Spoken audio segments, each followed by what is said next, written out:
আজি এই মুহূৰ্তত আমি সমাবেত হৈছোহি এক নিমুখ বিশ্লেষণৰ কাৰণে কোনো বিশেষ আমাৰ টপিক নহয় আমাৰ টপিক আমি কোনো স্পেচিফিক কৰি লোৱা নাই আমি এটা সাধাৰণ বিষয় লৈ আহিছোঁ কিন্তু সেয়া হৈছে অসাধাৰণ কথা এজন অসাধাৰণ ব্যক্তিৰ কথা আমি ক'বলৈ আহিছোঁ সেয়া হৈছে প্ৰয়াত হোমেন বৰগোহাঁই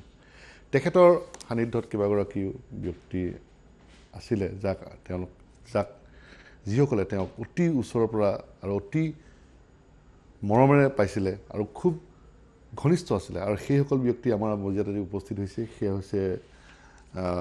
বিশিষ্ট লেখিকা গীতিমল্লিকা নেওগ বাইদেউ বিশিষ্ট সমালোচক দিগন্ত দাস আৰু টাইমেটৰ এগৰাকী সম্পাদক ঋতুস্মিন শৰ্মা ডাঙৰীয়া আমি আলোচনা কৰিম এই তিনিগৰাকী ব্যক্তিয়ে আচলতে প্ৰয়াত বৰগোহাঁই ডাঙৰীয়া বৰ ঘনিষ্ঠভাৱে পাইছিল বিভিন্ন সময়ত কৰ্মক্ষেত্ৰতে হওক বা ব্যক্তিগত জীৱনতে হওক আমি আজি ইয়াত গোট খাইছোঁ মাত্ৰ সেই মুহূৰ্তবোৰ স্মৰণ কৰিম আৰু সেই মুহূৰ্তৰ কিছু ভাল লগা আৰু কিছু বেয়া লগা কথা হয়তো দুয়োটাই আচলতে থাকে পৰিপূৰক হিচাপে সেইখিনি কথা ইয়াত আমি পাতিম সেয়েহে মই প্ৰথম প্ৰশ্নটো বাইদেউলৈ আচলতে নিক্ষেপ কৰিব বিচাৰিছোঁ মোৰ প্ৰথম প্ৰশ্নটো হ'ল আজিৰ দিনটোত নিশ্চয় সকলোৰে বেয়া লাগিছে আপোনাৰ কেনে অনুভৱ হৈছিল বিশেষকৈ আপুনি এটা বিশেষ কথা আমাক অলপ আগতে কৈছিল যে আপুনি তেখেতলৈ পায়সৰ কথা এটা কৈছিল মই সেই কথাটো আজি আৰম্ভ কৰিব বিচাৰিছোঁ যে সেই মুহূৰ্তত আপুনি ৰাতিপুৱা যিটো প্ৰথম ইণ্ডিকেশ্যন পাইছোঁ আমি পেৰানৰ্মেল ইণ্ডিকেশ্যন বুলি যিটো কওঁ সেই কথা আপোনাৰ পৰা প্ৰথম আমি জানিব বিচাৰিছোঁ আচলতে মোৰ আজি বিবাহ বাৰ্ষিকী গতিকে ছাৰে একদিন মানে কৈ আছিলে যে মোৰ একেবাৰে খাবলৈ মন যোৱা নাই খাবলৈ ৰুচি নাই সেইকাৰণে মই ভাবিলোঁ মোৰ ছাৰে পায়স খাই খুব ভাল পায় কম মিঠা হ'ব লাগে মাত্ৰ গতিকে মই কালি ৰাতিয়ে মই পায়স বনাইছোঁ মই ভাবিছোঁ ৰাতিপুৱা মই গৈ ছাৰক এনে ঘৰ যিহেতু মানে মই মোৰ নিজৰ দেউতাৰ দৰে তেখেতক মই ভাবি লওঁ কাৰণ মই দেউতা হেৰুৱাৰ পিছত মানে বিয়া হৈ অহাৰ পিছত মই তেতিয়াৰ পৰাই ছাৰক পাইছোঁ বিয়াৰ হোৱাৰ পিছৰ পৰাই ছাৰক পাইছোঁ গতিকে দেউতাক যদিও এৰি থৈ আহিছোঁ ইয়াক ছাৰক পোৱাৰ কাৰণে আৰু ছাৰে আমাক খুব মৰম কৰিছিলে গতিকে সেইকাৰণে মানে আজিৰ দিনটোত ছাৰক এটা সেৱা কৰিব লাগে সেইটোৱে আৰু মোৰটোত আছে গতিকে মই পায়সখিনি ইমান আগ্ৰহেৰে বনাইছোঁ কিন্তু ইমান দেৰি সিজাইছোঁ চাউলখিনি মানে সিজা নাই মই মোৰ ঘৰত থকা ছোৱালীজনীকো মই কৈছোঁ যে ইমান দেৰি সিজাইছোঁ এইখিনি এঘণ্টাতকৈ বেছি হ'ল চাউলখিনি সিজা নাই কি হ'ল তাই কৈছে চাউলখিনিয়ে বেয়া নেকি মই মানে মোৰ পায়সৰ মানে ভাল হয় এনে কম্পেৰেটিভলি কেতিয়াও পায়স এনেকুৱা ছাৰেও ভাল পায় পায়সটো খাই পেলাই কেতিয়াও এনেকুৱা বেয়া নহয় শেষত মানে মই এনেকুৱা লাগিছে যে ছাৰক দিম বুলি ভাবিছোঁ ন মই প্ৰেছাৰ কুকাৰত দি দিওঁ নেকি মানে এটা অদ্ভুত কথা আৰু নিসিজিলে মোৰ চাউলখিনি মানে মইতো ছাৰক দিয়া নহ'লে ৰাতিপুৱা গুচি গ'লোঁ তাৰপিছত ঘূৰি আহি পেলাই মই মানে মোৰ ছোৱালীয়ে এনেকৈ অকণমান টেষ্ট কৰিবলৈ লৈছিলে সিহঁতে খাব নোৱাৰিলে মানে কৈছে যে মা হেৰিখিনি হোৱাই নাই চাউলখিনি নিসিজিলে মই আচৰিত লাগিলে মানে মই আচলতে কিছুমান অদৃষ্টবাদৰ কথা থাকে বা পেৰানৰ্মেল কিছুমান ইণ্ডিকেশ্যন থাকে আমি ইংগিত বুলি কওঁ যিটো অদৃষ্টবাদৰ ইংগিত হয়তো চাগে আপোনাক খুব ভাল পাইছিল তেখেতে আপুনি খুব ঘনিষ্ঠ আছিল সেইকাৰণে আপোনাক হয়তো চাগে তেখেতে যোৱাৰ পৰত কিছু ইংগিত দি থৈ গ'ল সেইবিলাক প্ৰশ্ন আচলতে কোনো যুক্তিয়ে ঢুকি পোৱা নাযায় কোনো বিজ্ঞানে ঢুকি নাপায় বিজ্ঞান আৰু যুক্তিৰ পৰিধি বাহিৰত এখন পৃথিৱী থাকে সেই পৃথিৱীৰ পৰা আমি বহুত ইংগিত বহন কৰোঁ বহুত ইংগিত পাওঁ হয়তো সেই ইংগিতৰ চাগে এইটো এটা ইংগিত বুলি আমি ধৰি ল'লোঁ মনটোত লাগিছে আমি দিগন্ত দাস আপুনি আপোনাৰ ওচৰলৈ আহিব বিচাৰিছোঁ আপুনি আমাৰ অসমত কাম কৰা দিনৰ পৰাই আপুনি হাফলঙত থকা দিনৰ পৰাই খুব ঘনিষ্ঠ আছিল শেহতীয়াভাৱে খুব ঘনিষ্ঠ আছিল হোমেন বৰগোহাঁই আপোনাৰ আজি প্ৰথম যিটো খবৰটো পাইছিল আপুনি কেনেকৈ ক'ত পাইছিল আপুনি কি হয় পুৱা আচলতে কি হয় মই সাধাৰণতে পুৱা উঠি পেলাই অলপ কচৰত কৰোঁ তো তেতিয়াই বাইদেৱে মোক ফোন কৰিছিলে মই ফোনটো ধৰিব পৰা নাছিলোঁ ঘৰত ভিতৰত সোমাই পেলাই যেতিয়া মই ফোন কৰোঁ তেতিয়া বাইদেৱে ক'লে যে ইমিডিয়েট GNRC আহা মই নাজানো মই বাহিৰত যেতিয়া এক্সাৰচাইজ কৰিছোঁ ভিতৰত আহি পেলাই মোবাইলটো দুটা কল পাওঁতে মই বুজি পাইছোঁ যে এইটো বৰগোহাঁই ছাৰ ৰিলেটেড কিবা এটা হ'ব হয়তো ছাৰক হস্পিটেল আকৌ চাগে কৰিব লগা হৈছে নাজানো মানে বেলেগ কথাওতো হ'ব পাৰে কিন্তু তেতিয়া সেই মুহূৰ্তত সেইটোৱেই মনত আহিছিলে আৰু সেইটোৱে হ'ল ছাৰ বাইদেৱে কৈছে ইমিডিয়েট আহা ছাৰ নাই মই ভাবিব নোৱাৰোঁ তাৰমানে আৰু মই ছাৰ ইমান সোনকালে যাব বুলি আমি কেতিয়াও কল্পনাও কৰিব নোৱাৰোঁ এইকাৰণে নোৱাৰোঁ যোৱা আমি খুব কথা পাতোঁ আমাৰ ইভেন এনেকুৱা আমাৰ এটা ছাৰক লৈ পেলাই আমাৰ এটা ইণ্টিমেট গ্ৰুপেই আছে, হোৱাটছএপত গ্ৰুপ আছে, বৰগোহাঁইৰ লিটিকাই গ্ৰুপ বুলি। মানে এনেকুৱা কথা মানে যে ছাৰ যে ইমান সোনকালে আজি যে গুচি যাব এই কথাটো এইকাৰণে ক'ব নোৱাৰোঁ, ছাৰ বহুত টাইট, মানে মানুহজন টান। আৰু ছাৰৰ যিটো খোজ কাঢ়ে, সিদিনা মই 22 ফেব্ৰুৱাৰীত মোৰ DPRCৰ লাষ্ট গেট ইনগ্ৰেশ্যন কৰিছিলোঁ, ছাৰ আহিছিলে তাত। ছাৰৰ যিটো মানে 89 ইয়াৰ্ছত মানুহজনৰ যিটো মানে এটা আদব কাইদা, বহা চহাৰ, তাৰপিছত খোৱা লোৱাৰ মানে এটা বেলেগ ধৰণৰ। আৰু এতিয়া আপুনি কল্পনাও কৰিব নোৱাৰোঁ আজি ছাৰ ফটককৈ আজি আমাৰ মাজৰ পৰা নাই। কালি আমি কথা পাতি আছিলোঁ বাইদেউৰ লগত যে আমি ছাৰক আমি 100 বছৰ যেনে তেনে, আগতে মোৰ এনেকুৱা গগৈ ডাঙৰে এনেকুৱা কথা হৈছিলে,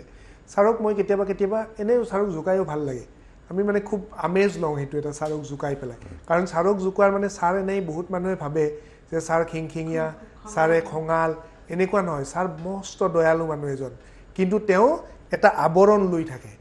এইটো মানুহজনে ভয় খুৱাই থাকে মানুহক, কিন্তু আমি সেইটো গম পালোঁ। আৰু মই সেইটো মানে পাত্তা নিদিয়া হ'লোঁ। ছাৰে মানে গালি পাৰিলেও মই এনেও মোক লিটিকাই বুলি কয়। আৰু মই মানে সদায় ছাৰক কিবা থাকিলেও, ছাৰ চাব কেনেকুৱা মানুহ। ছাৰৰ 89 বাৰ্থডেত মানে মই এটা আৰ্টিকুল লিখিছিলোঁ আমাৰ অসমত, হোমেন বৰগোহাঁই এইটো আৰু এলাপেচা মানুহটো নহয়। তেখেতে মোক এটা মেছেজ দিছে, এতিয়াও আছে, মোৰ মোবাইলতে আছে। মেছেজটোত লিখিছে যে মানে তোমাক মই ধন্যবাদ দিব নোৱাৰোঁ, ধন্যবাদৰ বহুত ওপৰৰ কাম তুমি কৰিছা। হোমেন বৰগোহাঁইৰ ওপৰত মই এটা সৰু আৰ্টিকুল, 2 কলমৰ আৰ্টিকুল এটা লিখিছোঁ আমাৰ অসমত, আৰু হোমেন বৰগোহাঁই মোক তেনেকৈ মেছেজ দিয়ে। মানে সেইটো ছাৰৰ পক্ষেই সম্ভৱ। ছাৰে মানুহক প্ৰেইজ যিটো কৰিব পাৰে নহয়, সাধাৰণ মানুহে কৰিব নোৱাৰে তাৰমানে। তো মানে ছাৰে সেই বস্তুটো আমি মানে লক্ষ্য কৰি থাকোঁ যে ছাৰ ইমান সোনকালে হেৰি হ'ব নোৱাৰে। মই কালি বাইদেউক কৈ আছিলোঁ যে ছাৰেতো যেনে তেনে 100 কোবাব, আৰু তেওঁৰ ফেমিলিটো, বাইদেৱে মোক কৈছিলে যে ফেমিলিটো তেওঁৰ তেনেকুৱা ৰেকৰ্ড আছে, 98, 99 তেনেকুৱা। যে বাইদেৱে কৈছে যে 95, 96 লৈকেতো ছাৰ যেনে তেনে যাব। মই বোলো নহয়, ছাৰক 100 কোৱাব লাগে। আৰু এইখিনি সময়ত চাব দেই, ইমান দুখ লগা কথা, আৰু সেইটো ভাবিলে মোৰ হাহাকাৰ লাগি যায়। মানে আমি ভাবিছিলোঁ যে ছাৰক জীৱনতে এটা আমি গিফ্ট দিম, এটা ষ্টেচু বনাম। ষ্টেচুটো বনাম, তেওঁতো আৰু উচাত মাৰি উঠিব, তেওঁ কোৱাৰ লগে লগে তেওঁ হাহাকাৰ লগাই দিব, সেইটো কৰিব নিদিয়ে। যি মানুহে বাৰ্থডে পাতিব নিদিয়ে, গতিকে সেই মানুহজনে তেওঁৰ নামত এটা, মই ৱেবছাইট এটা খুলিম বুলি ছাৰক ক'ব গৈছিলোঁ যে ছাৰ আপোনাৰ নামত এটা ৱেবছাইট। মোক যিটো গালি দিছে, তাৰপিছত মই বহুত বুজাই কামুৰি তাৰপিছত ক'লোঁ যে ছাৰ আপোনাৰ ডিজিটেল প্ৰেজেঞ্চ এটা লাগে, সেইকাৰণে মই ৱেবছাইটটো বনাব খুজিছোঁ, মোৰ কোনো তাত হেৰি নাই।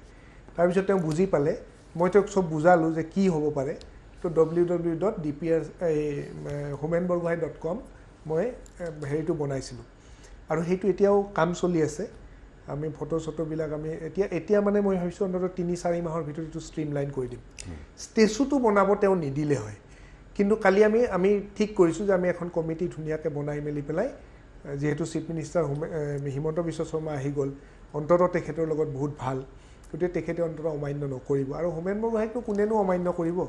গতিকে আমি ষ্টেচুটো ভালকৈ দি তেওঁক এটা গিফ্ট দিম আমি জীৱনতে। ভূপেন হাজৰিকাক যিটো আঁচুৱে কৰিছিলে, আৰু ভূপেন হাজৰিকাই সেইটোক লৈ পেলাই যিটো তেওঁ উৎসাহিত হৈছিল,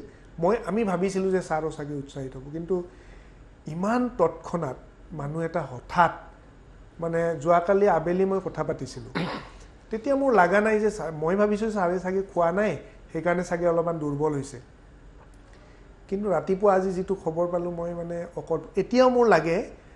মই মানে দেউতা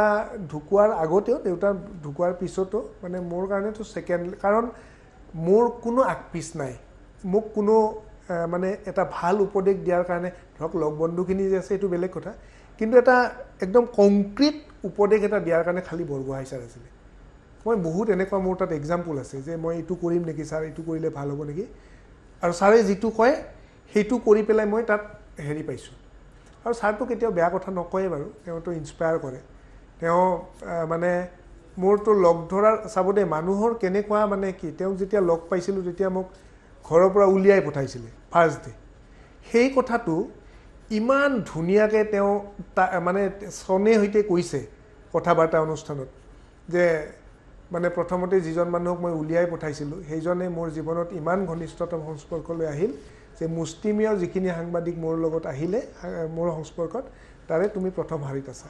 কিন্তু তেওঁ প্ৰথমতে মোক গালি পাৰি পেলাই পঠাই দিছিলে এই যে মনত ৰখা মানুহজনক মৰম কৰা এইবিলাক ছাৰৰ পৰা মানে বহুত শিকিব লগা আছিলে আৰু যি মানুহে ছাৰক ফোন ছাৰৰ এটা কিছুমানটো নিয়ম থাকিব লাগিব নহয় ডিচিপ্লিন থাকিব লাগিব গতিকে ছাৰৰ কথা হৈছে কি ছাৰে ফোনটো কৰে ফোনত যদি আপুনি কথা পাতে ফোনটো কৰি ছাৰৰ কথাখিনি হ'লে কাটি দিয়ে বহুত মানুহে ভাবিব ছাৰটো খিংকিং আছে ছাৰে চাগে ইগ' প্ৰব্লেম আছে নহয় ছাৰ তেনেকুৱা মানুহে নহয় বহুত বঢ়িয়া মানুহ আছিলে মই মানে আজিৰ দিনত মই কল্পনা কৰিব নোৱাৰোঁ যে বৰগোহাঁই ছাৰৰ অবৰ্তমানত বিশেষকৈ আমাৰ নিচিনা আমাৰ চাম সাংবাদিকে যি চাম সাংবাদিকে তেওঁৰ আঙুলিত ধৰি পেলাই শিকিলোঁ তেওঁৰ গাইডেন্সতেই থাকি গ'লোঁ গতিকে সেই চাম মানুহৰ কাৰণে এটা আৰু তেওঁ যিটো বিচাৰিছিলে সেইটোৱে হৈছে তেওঁ আমৃত্যু কাম কৰি যাম বুলি কৈছিলে আৰু যোৱাকালিলৈকে তেওঁৰ শ্ব' চলি আছে যোৱাকালিলৈকে তেওঁৰ আৰ্টিকল চলি আছে গতিকে তেওঁ বিচৰা গোটেইখিনি হৈছে কিন্তু আমি বিচৰা কামখিনি আমি তেওঁক দিব নোৱাৰিলোঁ সেইটোৱে চবতকৈ দুখৰ কথা এইখিনিতে মই মোৰ সহকৰ্মী ঋতুস্মিন শৰ্মাৰ ওচৰলৈ আহিব বিচাৰিছোঁ মই তেওঁক পুৱাৰ ভাগৰ পৰা তেওঁক আজি মই মানে লক্ষ্য কৰি আছিলোঁ তেওঁ খুব বিমৰ্ষিত হৈ আছিল কাৰণটো মই নুসুধাকেই গম পাইছিলোঁ তেখেতে এদিন এসময়ত বৰগোহাঁই ছাৰৰ সৈতে কাম কৰিছিল আৰু তেখেতে আজি কিছুদিনৰ পূৰ্বে ক'ভিডৰ পৰা কোনোমতে ৰক্ষা পাই আহিছে আৰু আজি খোজকাঢ়ি তেখেতে গৈ পেলাই সেই স্থান পাইছিলগৈ বৰগোহাঁই ছাৰক চাবলৈ তাৰপিছত মই তেওঁক লক্ষ্য কৰিছিলোঁ তেখেত যথেষ্ট ভাগৰুৱা হৈ পৰিছিল কিন্তু আৱেগ আৰু মৰম ইমান তাৰ ঢৌ যি সেই শৰীৰৰ যি ভাগৰ যি মানুহৰ ক্লান্তি সেই সকলোক যেন মুখিমূৰ কৰি আজি ঋতুস্মিন শৰ্মাকো দেখিছিলোঁ তেওঁ গৈছিল সেই বৰগোহাঁই ছাৰক শেষ কৰাৰ কাৰণে চাই আহিবৰ কাৰণে মই সেইকাৰণে ঋতুস্মিন শৰ্মাক আজি আমাৰ মঞ্চলৈ এই মজিয়ালৈ মাতি আনিছিলোঁ তেখেতৰ যিটো আৱেগ বিমল মুখখন মই ৰাতিপুৱাই লক্ষ্য কৰিছিলোঁ জানিব বিচাৰিছোঁ মই শৰ্মাৰ পৰা তেখেতৰ আজিৰ দিনটোৰ অনুভৱ কেনে মানে প্ৰশ্নটোৰ উত্তৰটো চিধা অনুভৱটো খুবেই দুখৰ কিন্তু তেখেতৰ ব্যক্তিগতভাৱে তেখেতে কি হেৰুৱা যেন অনুভৱ কৰিছিল সেয়া মই ঋতুস্মিন শৰ্মাৰ পৰা জানিব বিচাৰিছোঁ বৰগোহাঁই ছাৰ আচলতে মই আজি খবৰটো অকণ দেৰিকৈ পালোঁ আটাইতকৈ দুখৰ কথা সেইটোৱে আজি অকণ মই ৰাতিপুৱা দেৰিকৈ উঠিছিলোঁ প্ৰথম মই ফেচবুকটো সদায় চাওঁ আৰু কিবা খবৰ আছে নি চাই মই মনোজ গোস্বামী ডাঙৰীয়াৰ যেতিয়া ফেচবুকত পালোঁ হোমেন বৰগোহাঁই নাই মই দুবাৰ চাইছোঁ কাৰ কথা কৈছে তাৰমানে হোমেন বৰগোহাঁই ছাৰ যে এনেকৈ যাবগৈ এইটো কল্পনাও কৰিব নোৱাৰোঁ আমি ইতিমধ্যে দিগন্ত দাহঁতে কৈছে বাইদেউ কৈছে তেওঁৰ বয়স হৈছে কিন্তু তেওঁৰ যে বয়স হৈছে সেই কথাটো আমি কোনোদিন মানে মন কৰা নাছিলোঁ তেওঁৰ যথেষ্ট বয়স হৈছে ক'ভিডতো তেওঁ আক্ৰান্ত হৈছিল কিন্তু হোমেন বৰগোহাঁই ছাৰো যে এদিন আমাক এৰি যাব পাৰে এই কথাষাৰ মানে আমাৰ কোনোদিন বিশ্বাস হোৱা নাছিলে আজি ৰাতিপুৱা পাই মই আচৰিত হ'লোঁ লগালগ মই মোৰ পৰিবাৰক সুধিছোঁ হোমেন বৰগোহাঁই ছাৰ ঢুকালে তেওঁ কৈছে অঁ ছাৰ ঢুকালে মই হোমেন বৰগোহাঁই ছাৰ ঢুকালে তুমি মোক জগাই দিয়া নাই কেলৈ আৰু মই আজি গা নোধোৱাকৈ লগালগ অফিচলৈ আহিছোঁ ৰাতিপুৱাই আহিছোঁ যে মই মানে কি কৰোঁ কি নকৰোঁ হ'ল মই তেনেকৈয়ে মানে একো খোৱাও নাই চাহ একাপ খাই গুচি আহিলোঁ গা চাও ধোৱা নাই মই যে তেনেকৈ এতিয়ালৈকে আছোঁ মানে কি কৰিম মানে কাৰ ওচৰত নন্দন প্ৰতিম শৰ্মা পটলিক মই ফোন কৰিছোঁ শিৱানু বৰাক ফোন কৰিছোঁ যে কি হ'ল গোটেই কথাখিনি কি কাৰণ নন্দন দাও খুব ক্ল'জলি থাকে তো গোটেই কথাখিনি গম পালোঁ তাৰপিছত শেষবাৰৰ কাৰণে ছাৰক চাবলৈও গ'লোঁ এতিয়া ক'ভিড প্ৰট'কলো আছে খুব ওচৰৰ পৰা চাবলৈও দিগদাৰ আৰু সকলো অনুষ্ঠান প্ৰতিষ্ঠানলৈ ছাৰৰ ওচৰলৈ আনিছে কিন্তু বেছি সময় ৰখা নাই আৰু আচলতে বৰগোহাঁই ছাৰ সকলোৰে অনুভৱ বেলেগ বেলেগ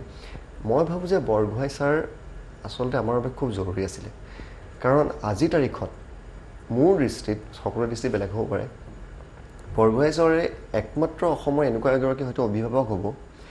যি কিবা এষাৰ কথা যদি কৈছে বা কিবা এষাৰ কথা যদি ক'ৰবাত লিখিছে অন্ততঃ চৰকাৰখনে শুনিছিলে সৰ্বসাধাৰণ ৰাইজেতো মানেই সৰ্বসাধাৰণ ৰাইজে তেওঁক মানেই আইডিঅ'লজিকেলি হয়তো তেওঁৰ কিছুমান কথাত আপুনি বিৰোধিতা কৰিব পাৰে কিন্তু হোমেন বৰগোহাঁই ছাৰে যদি কেতিয়াবা প্ৰথম কলমত কিবা কথা লিখিছে অসম চৰকাৰে সেইটো গুৰুত্ব দিবলৈ বাধ্য হৈছিলে যি চৰকাৰে নহওক ভয় কৰিছিলে হোমেন বৰগোহাঁই ছাৰে যিষাৰ কথা কৈছিলে সেইষাৰ কোনো নুই কৰিবলৈ সাহস কৰা নাছিলে গতিকে তেনে এজন মানুহ মানে অসমৰ ৰাইজৰ কাৰণে খুব জৰুৰী আছিলে কাৰণ আজিৰ তাৰিখত বিভিন্ন এনে বৰেণ্য ব্যক্তি আছে কিন্তু সকলোৰে লগত চৰকাৰৰ আইডিঅ'লজিকেল এটা ক্লেছ থাকে কিন্তু হোমেন মই বাইদেউহঁতে একমত হ'ব বৰগোহাঁই ছাৰে যদি কিবা এটা চৰকাৰৰ দুখ আঙুলিয়াই দিছে সেই দুখটো প্ৰতিখন চৰকাৰে একেমুখে স্বীকাৰ কৰিছিল আৰু তাক শুধৰাবলৈ যত্ন কৰিছিল আৰু যিটো ভাবোঁ যে অসমৰ ৰাইজৰ বাবে আটাইতকৈ ডাঙৰ সাহস আছিল আমি সচৰাচৰ যিটো কথা কৈ থাকোঁ যে এজন অভিভাৱক আমি হেৰুৱালোঁ আজি কিন্তু প্ৰকৃতাৰ্থত আমি এজন অভিভাৱক হেৰুৱালোঁ জাতিটোৱে হেৰুৱালে কোনে এতিয়া মানে চৰকাৰে কাক ভয় কৰিব চৰকাৰে কাৰ কথা শুনিব কিছুমান মানুহ থাকে ন যে এইজনৰ কথা চৰকাৰখনে শুনে এই যিটো আমি হেৰুৱালোঁ আপুনি মই কথা ক'লে হয়তো চৰকাৰে নুশুনিব পাৰে বিভিন্ন ব্যক্তি এতিয়াও আছে হয়তো তেওঁলোকৰ কথা নুশুনিব পাৰে কিন্তু হোমেন বৰগোহাঁই ছাৰে কোৱা এষাৰ কথা এখন চৰকাৰে ওলাই কৰাৰ সাহস নাছিলে আজি দিনটোলৈকে নাছিলে আৰু সেইটোৱে হয়তো আটাইতকৈ জাতিটোৰ কাৰণে মোৰ দৃষ্টিত আটাইতকৈ ডাঙৰ ক্ষতি হ'ব পাৰে সেইটো কথা আমি একমত কিয়নো আজি প্ৰত্যেকজন ব্যক্তিয়ে সেই কথাটো কৈছে যে আমি পিতৃ হেৰুৱালোঁ কেৱল সেয়াই নহয় আলফা স্বাধীনৰ কমাণ্ডাৰ পৰেশ বৰুৱা তেখেতে আজি আমাক এটা টেলিফোনিক সাক্ষাৎকাৰত কৈছিল যে ময়ো পিতৃ হেৰা হ'লোঁ আজি কোনো অজ্ঞাত স্থানৰ পৰা তেওঁ আমাৰ টাইমেটক এক বিশেষ সাক্ষাৎকাৰ দিছিল তাত তেওঁ কৈছিল যে মোৰ মাৰ মৃত্যুত মই কন্দা নাছিলোঁ কিন্তু আজি মই ৰাতিপুৱাই কান্দিছোঁ আৰু কেৱল সেয়াই নহয় যোৱা 20টা বছৰে মোৰ চকু পানী ওলোৱা নাছিল মই চকু পানী কেনেকৈ ওলাই পাহৰি গৈছিলোঁ কাৰণ অসমত সকলোৱে জানে পৰেশ বৰুৱা এজন অত্যন্ত কঠোৰ হৃদয় কঠোৰ মনৰ দৃঢ় মনৰ মানুহ তেওঁৰ পৰা চকু পানী ওলোৱাটো ইমান সহজ নহয় কিন্তু আজি সেই পৰেশ বৰুৱাই টাইমেটৰ এক বিশেষ আঁচুতীয়া সাক্ষাৎকাৰত কৈছিল যে চকু পানী মোৰ ওলাবলৈ বাধ্য হৈছিল বৰগোহাঁইদেৱৰ বিয়োগত আৰু তেওঁ এইটোও কৈছিল যে মৃত্যুৰ কেইঘণ্টামানৰ পূৰ্বে কথা পাতিছিল আৰু য'ত বৰগোহাঁইদেৱে কৈছিল যে মই আৰু বেছিদিন জীয়াই নাথাকোঁ পৰেশ মই আৰু বেছিদিন জীয়াই নাথাকোঁ আমি সেই সাক্ষাৎকাৰটো আপোনালোকক শুনাব বিচাৰিছোঁ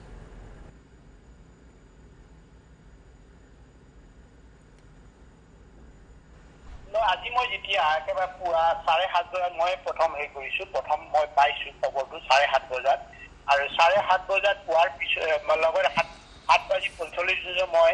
দুখ প্ৰকাশ কৰিছোঁ টিভি চেনেলৰ যোগেদি প্ৰকাশ কৰিছে আৰু যিটো খবৰ পালোঁ আৰু যিজন ব্যক্তিৰ মানে বা খবৰ যে দুখৰ খবৰ পালোঁ যে তেখেত আজি আমাৰ মাজত নাই তেখেত মোৰ মানে এনেকুৱা ধৰণৰ ভাৱ হৈছে যে এজন নিজৰ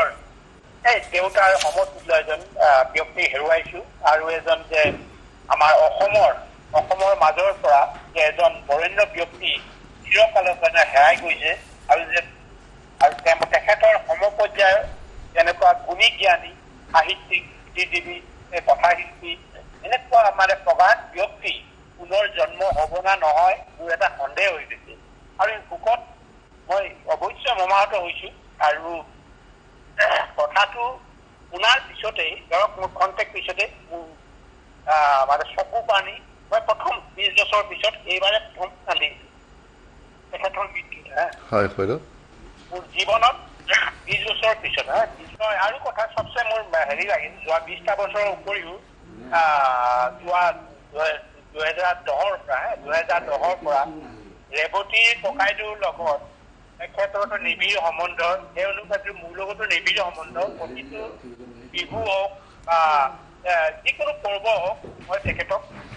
সেৱাটো জনাওঁ আৰু তেখেতেও মোৰ সেৱাটো সুন্দৰভাৱে গ্ৰহণ কৰে মোকো সুন্দৰ আশীৰ্বাদ নিৰ্মল আশীৰ্বাদ দিয়ে ভাল একদল থাকিবৰ কাৰণে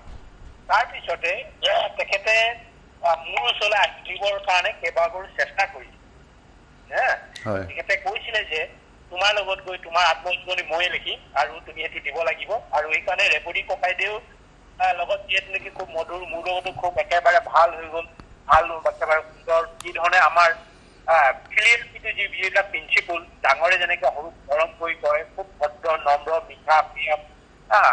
কথা আমাক উৎসাহিত কৰে কথাৰে উৎসাহিত কৰি আমাক দিহা পৰামৰ্শ দিয়ে কোনোদিনে উচ্চ স্বৰত পোৱা কথা নাছিল কিন্তু সেইদৰে প্ৰথমবাৰ যেতিয়া তেখেতে কৈছিলে ধৰক ৰেৱতী ককাইদেউৰ অহাৰ কথা আছিলে 2 মাহ থাকিবৰ কাৰণে মোৰ লগত থাকিবলৈ আত্মজীৱনী লিখিম বুলি কৈছিলে আৰু সকলো ঠিক ঠাক কৰিলেও আছিলে হঠাৎ তেখেতৰ অসুখ হোৱাৰ পিছত আৰু সেইবাৰ কেঞ্চেল হ'ল তাৰপিছতে আকৌ কিছুদিনৰ পিছত কিছুদিন নহয় এবছৰ 2 বছৰ পিছত তেখেতে ক'লে আকৌ আহিম ৰেৱতী ককাইদেউ ক'লে এবাৰ মই লৈ যাম খাটাং কিন্তু হঠাৎ ৰেৱতী ককাইদেউ হাৰ্ট ৰোগত মেজৰ অপাৰেশ্যন হ'ল তাৰ পৰৱৰ্তীত আৰু আহিম কৰি ৰেৱতী ককাইদেউ আহিব নোৱাৰা হ'ল শেষত আৰু ৰেৱতী ককাইদেউ এতিয়া মিচিং হৈ গ'ল আৰু আমাৰ দৰাইদেউ মানে তেনেকৈ আহিব পৰা দেহত বল নাথাকিল আৰু এইটো খুব সিদিনালৈকে সেইবিলাক কৈ আছে তাত আমি বিজু ডেকাৰ লগত যিখন কিতাপ বা আমাৰ আত্মজীৱনী বা আমাৰ ঘটনা পৰিঘটনা আলফাৰ যিবিলাক লিপিবদ্ধ কৰি এখন কিতাপ এখন মানে বিজু ডেকাই লিখি উলিয়াইছিলে সেই কিতাপখনৰ আগৰ কথা তেখেতে লিখিছে তাৰপিছতে কিতাপখন চাই মেলি তেখেতে সুন্দৰভাৱে নিজৰ লিখনিত ফুটাই দিছিলে তেখেতে সেই লিখনিটো কৈছে যে মোৰ আশা ৰৈয়ে হৈ গ'ল যাই হওক মই তাৰ কাৰণে কোনো ক্ষেপ নাই এটাই কথা ক'বলৈ বিচাৰিছোঁ যে এইখন কিতাপখন সময় উপযোগী হৈছে বা এইখন কিতাপ ময়ে উদ্বোধন কৰিম বুলি তেখেতে কৈছিলে আৰু সেইমতে দেশ মানে তাৰিখো নিৰ্ধাৰণ কৰা হৈছে 28 তাৰিখে অৰ্থাৎ তেখেত কভিডত মানে কভিড যুগত ভুগিব লগা পৰিহ'ল হস্পিটেলত এডমিট হ'ল তেতিয়াহ'লে 28 তাৰিখ বাদ পৰা হ'ল 28 তাৰিখৰ ভিতৰ চোৱাত তাৰ মাজত মই তেখেতক হস্পিটেল যেতিয়া কভিড যুগত আছিলে তেতিয়া হস্পিটেলত মই ফোন কৰিছোঁ 3বাৰ মান কৰিছিলোঁ ঘৰলৈ অহাৰ যিদিনা আহিব সেইদিনাখনি মই ফোন কৰিছোঁ ৰহিও ফোন কৰিছোঁ এতিয়া একেকেইটাই কথা কৈছে আৰু কালি নিশা যেতিয়া মই 7মান বজাত ফোন কৰিছিলোঁ তেখেতে মোক কৈছে বা ভতিজা মোক আকৌ নামটো মাৰি কৈছে নামটো মাতি কৈছে যে মই এইবাৰ বেছি দিন জীয়াই নাথাকিম এইটোৱে নেকি মোৰ অন্তিম কথা হ'ব তোমাৰ লগত মই নহয় আপুনি চিন্তা নকৰক অসমৰ মানুহৰ আপোনাৰ আশীৰ্বাদ আছে আপুনি চেঞ্চুৰী পোৱাব লাগিব এতিয়া তেখেতে এটা কৈছে এইটো কভিড পষ্টত যিটো হয় যিবিলাক লক্ষণ আৰু এইটো দুৰ্বলতা 20 দিন থাকিব 15 দিন পাৰ হ'লেহে মই পাতিম বুলি ক'ম এতিয়া কিন্তু নকওঁ 15 দিন মই আজিয়ে গম পাইছোঁ দেহা কি হৈছে এনেকুৱা তেখেতে কৈছে এতিয়া মই কৈছোঁ আপুনি যিহেতু কি মানে এইটো হৈ আছে অকলে তাৰ লগত আৰু 2জনমান আছে বুলি কৈছে মই কৈছোঁ তেখেতসকলে ভালকৈ চাই নাচায় ল'ৰাকেইজনে ভালকৈ চাই মোৰ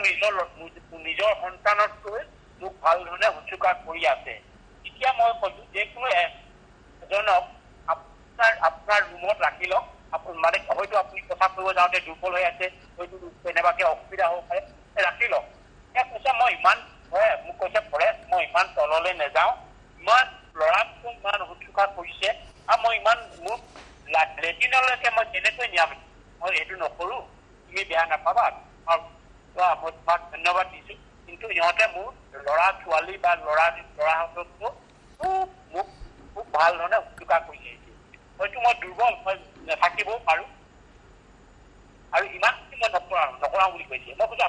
আপুনি দিয়াই থাকিব লাগিব অসমৰ মানুহৰ কাৰণে আপুনি একো নহয় সিহঁতি কৰিব মই কথা পাতোঁ নেকি সিহঁতৰ লগত নালাগে মই তুমি কথা পাতিলে বোলে সিহঁতি কৰিবই নহয় এইটো মই কেলৈ কৰাম বুলি মই নকৰা নহয় এনেকৈ এটা ক'লে বোলে তেখেতে এনেকৈ মোক ক'লে কোৱাৰ পিছত আৰু ঠিক মই আকৌ ক'লোঁ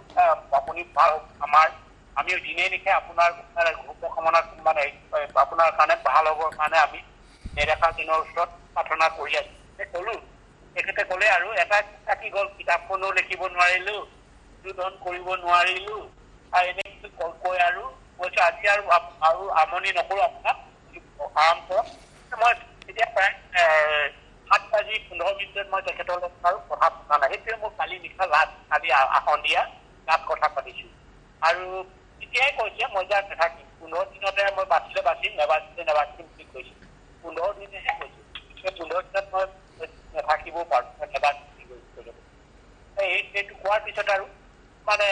আজি যেতিয়া মই পুৱা হঠাৎ এটা ফোন কৰিছোঁ পুৱাই গম পালোঁ যে তেখেতে কোনো টেলিভিশ্যনত হোৱা নাই কোনো মানুহে গম পোৱা নাছিল প্ৰথমে সেইজন মানুহে গম পাইছিলে সেইজন মানুহ যেতিয়া পাইছিলোঁ লগে লগে মই টেলিভিশ্যনত কৈছোঁ যে এইটো কাৰণে কালি পাইছিলোঁ আৰু যিজন মানুহ মোৰ একেবাৰে হৃদয়ৰ মানুহ আছিলে মই যাক মেণ্টৰ বুলি ভাবোঁ আৰু খুব সুস্থ দিহা পৰামৰ্শ দিয়ে কোনো ধৰণৰ সমালোচনা নকৰে আৰু যিটো আমাৰ সমাজত যিটো থাকিব লাগে CLPD শুনি জ্ঞানী মানুহে যিবিলাক কথা কয় সুমধুৰ কথা কয় সৰু কেনেকৈ মৰম কৰে মৰমেৰে উপচাই দিয়ে নিৰুৎসাহ নকৰা এজন ব্যক্তিক হেৰুৱাই মই আকৌ কৈছোঁ যে আজি মই প্ৰথমবাৰৰ কাৰণে 20 বছৰ পিছত প্ৰথমবাৰ কাৰণে কান্দিছোঁ যেন মোৰ মাতৃ ঢুকাওঁতে মই কন্দা নাছিলোঁ এইটোৱে মাতৃ ঢুকাওঁতে মোৰ নিজৰ মাতৃ ঢুকাওঁতে মই কন্দা নাছিলোঁ দিগন্ত দাস ডাঙৰীয়া আপুনি কিছু ক'ব বিচাৰিছিলে এই কথাখিনি সন্দৰ্ভত আপোনাৰ কি মতামত তেওঁ যিখিনি কৈছে সঁচাকৈ বৰ আৰু মই গম পাওঁ পৰেশ বৰুৱা ডাঙৰীয়াই বৰগোহাঁই ছাৰৰ লগত কথা পাতে বৰগোহাঁই ছাৰে মোক কৈছিলে 2-3বাৰমান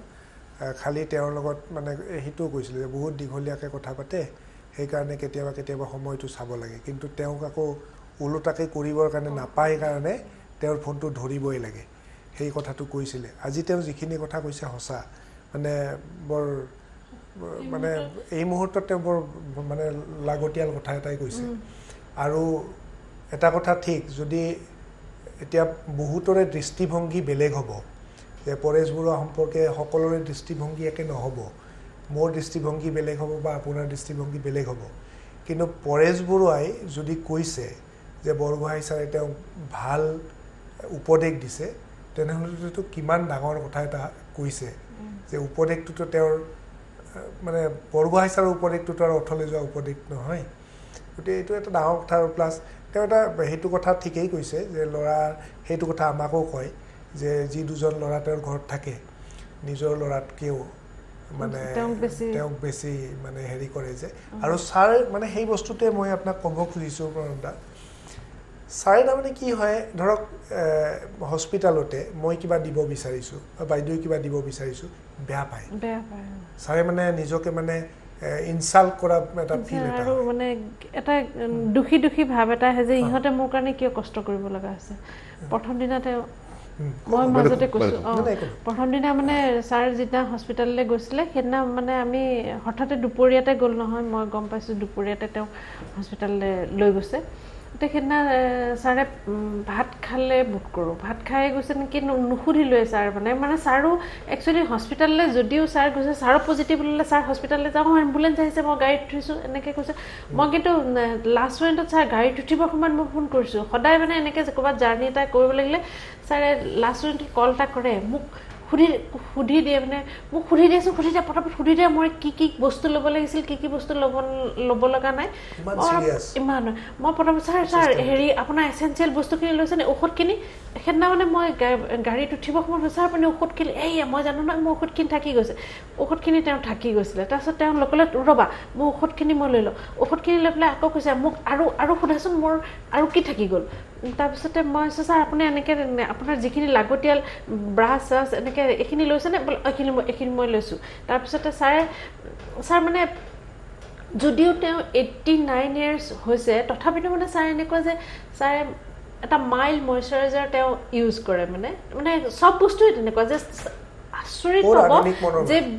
তেওঁ ছানস্ক্ৰীণ লোচন লগায় ছানস্ক্ৰীণ তেওঁ ফেচ ৱাছ লগায় মানে তেওঁ বয়সৰ মানুহে ফেচ ৱাছ সাধাৰণতে নলগায়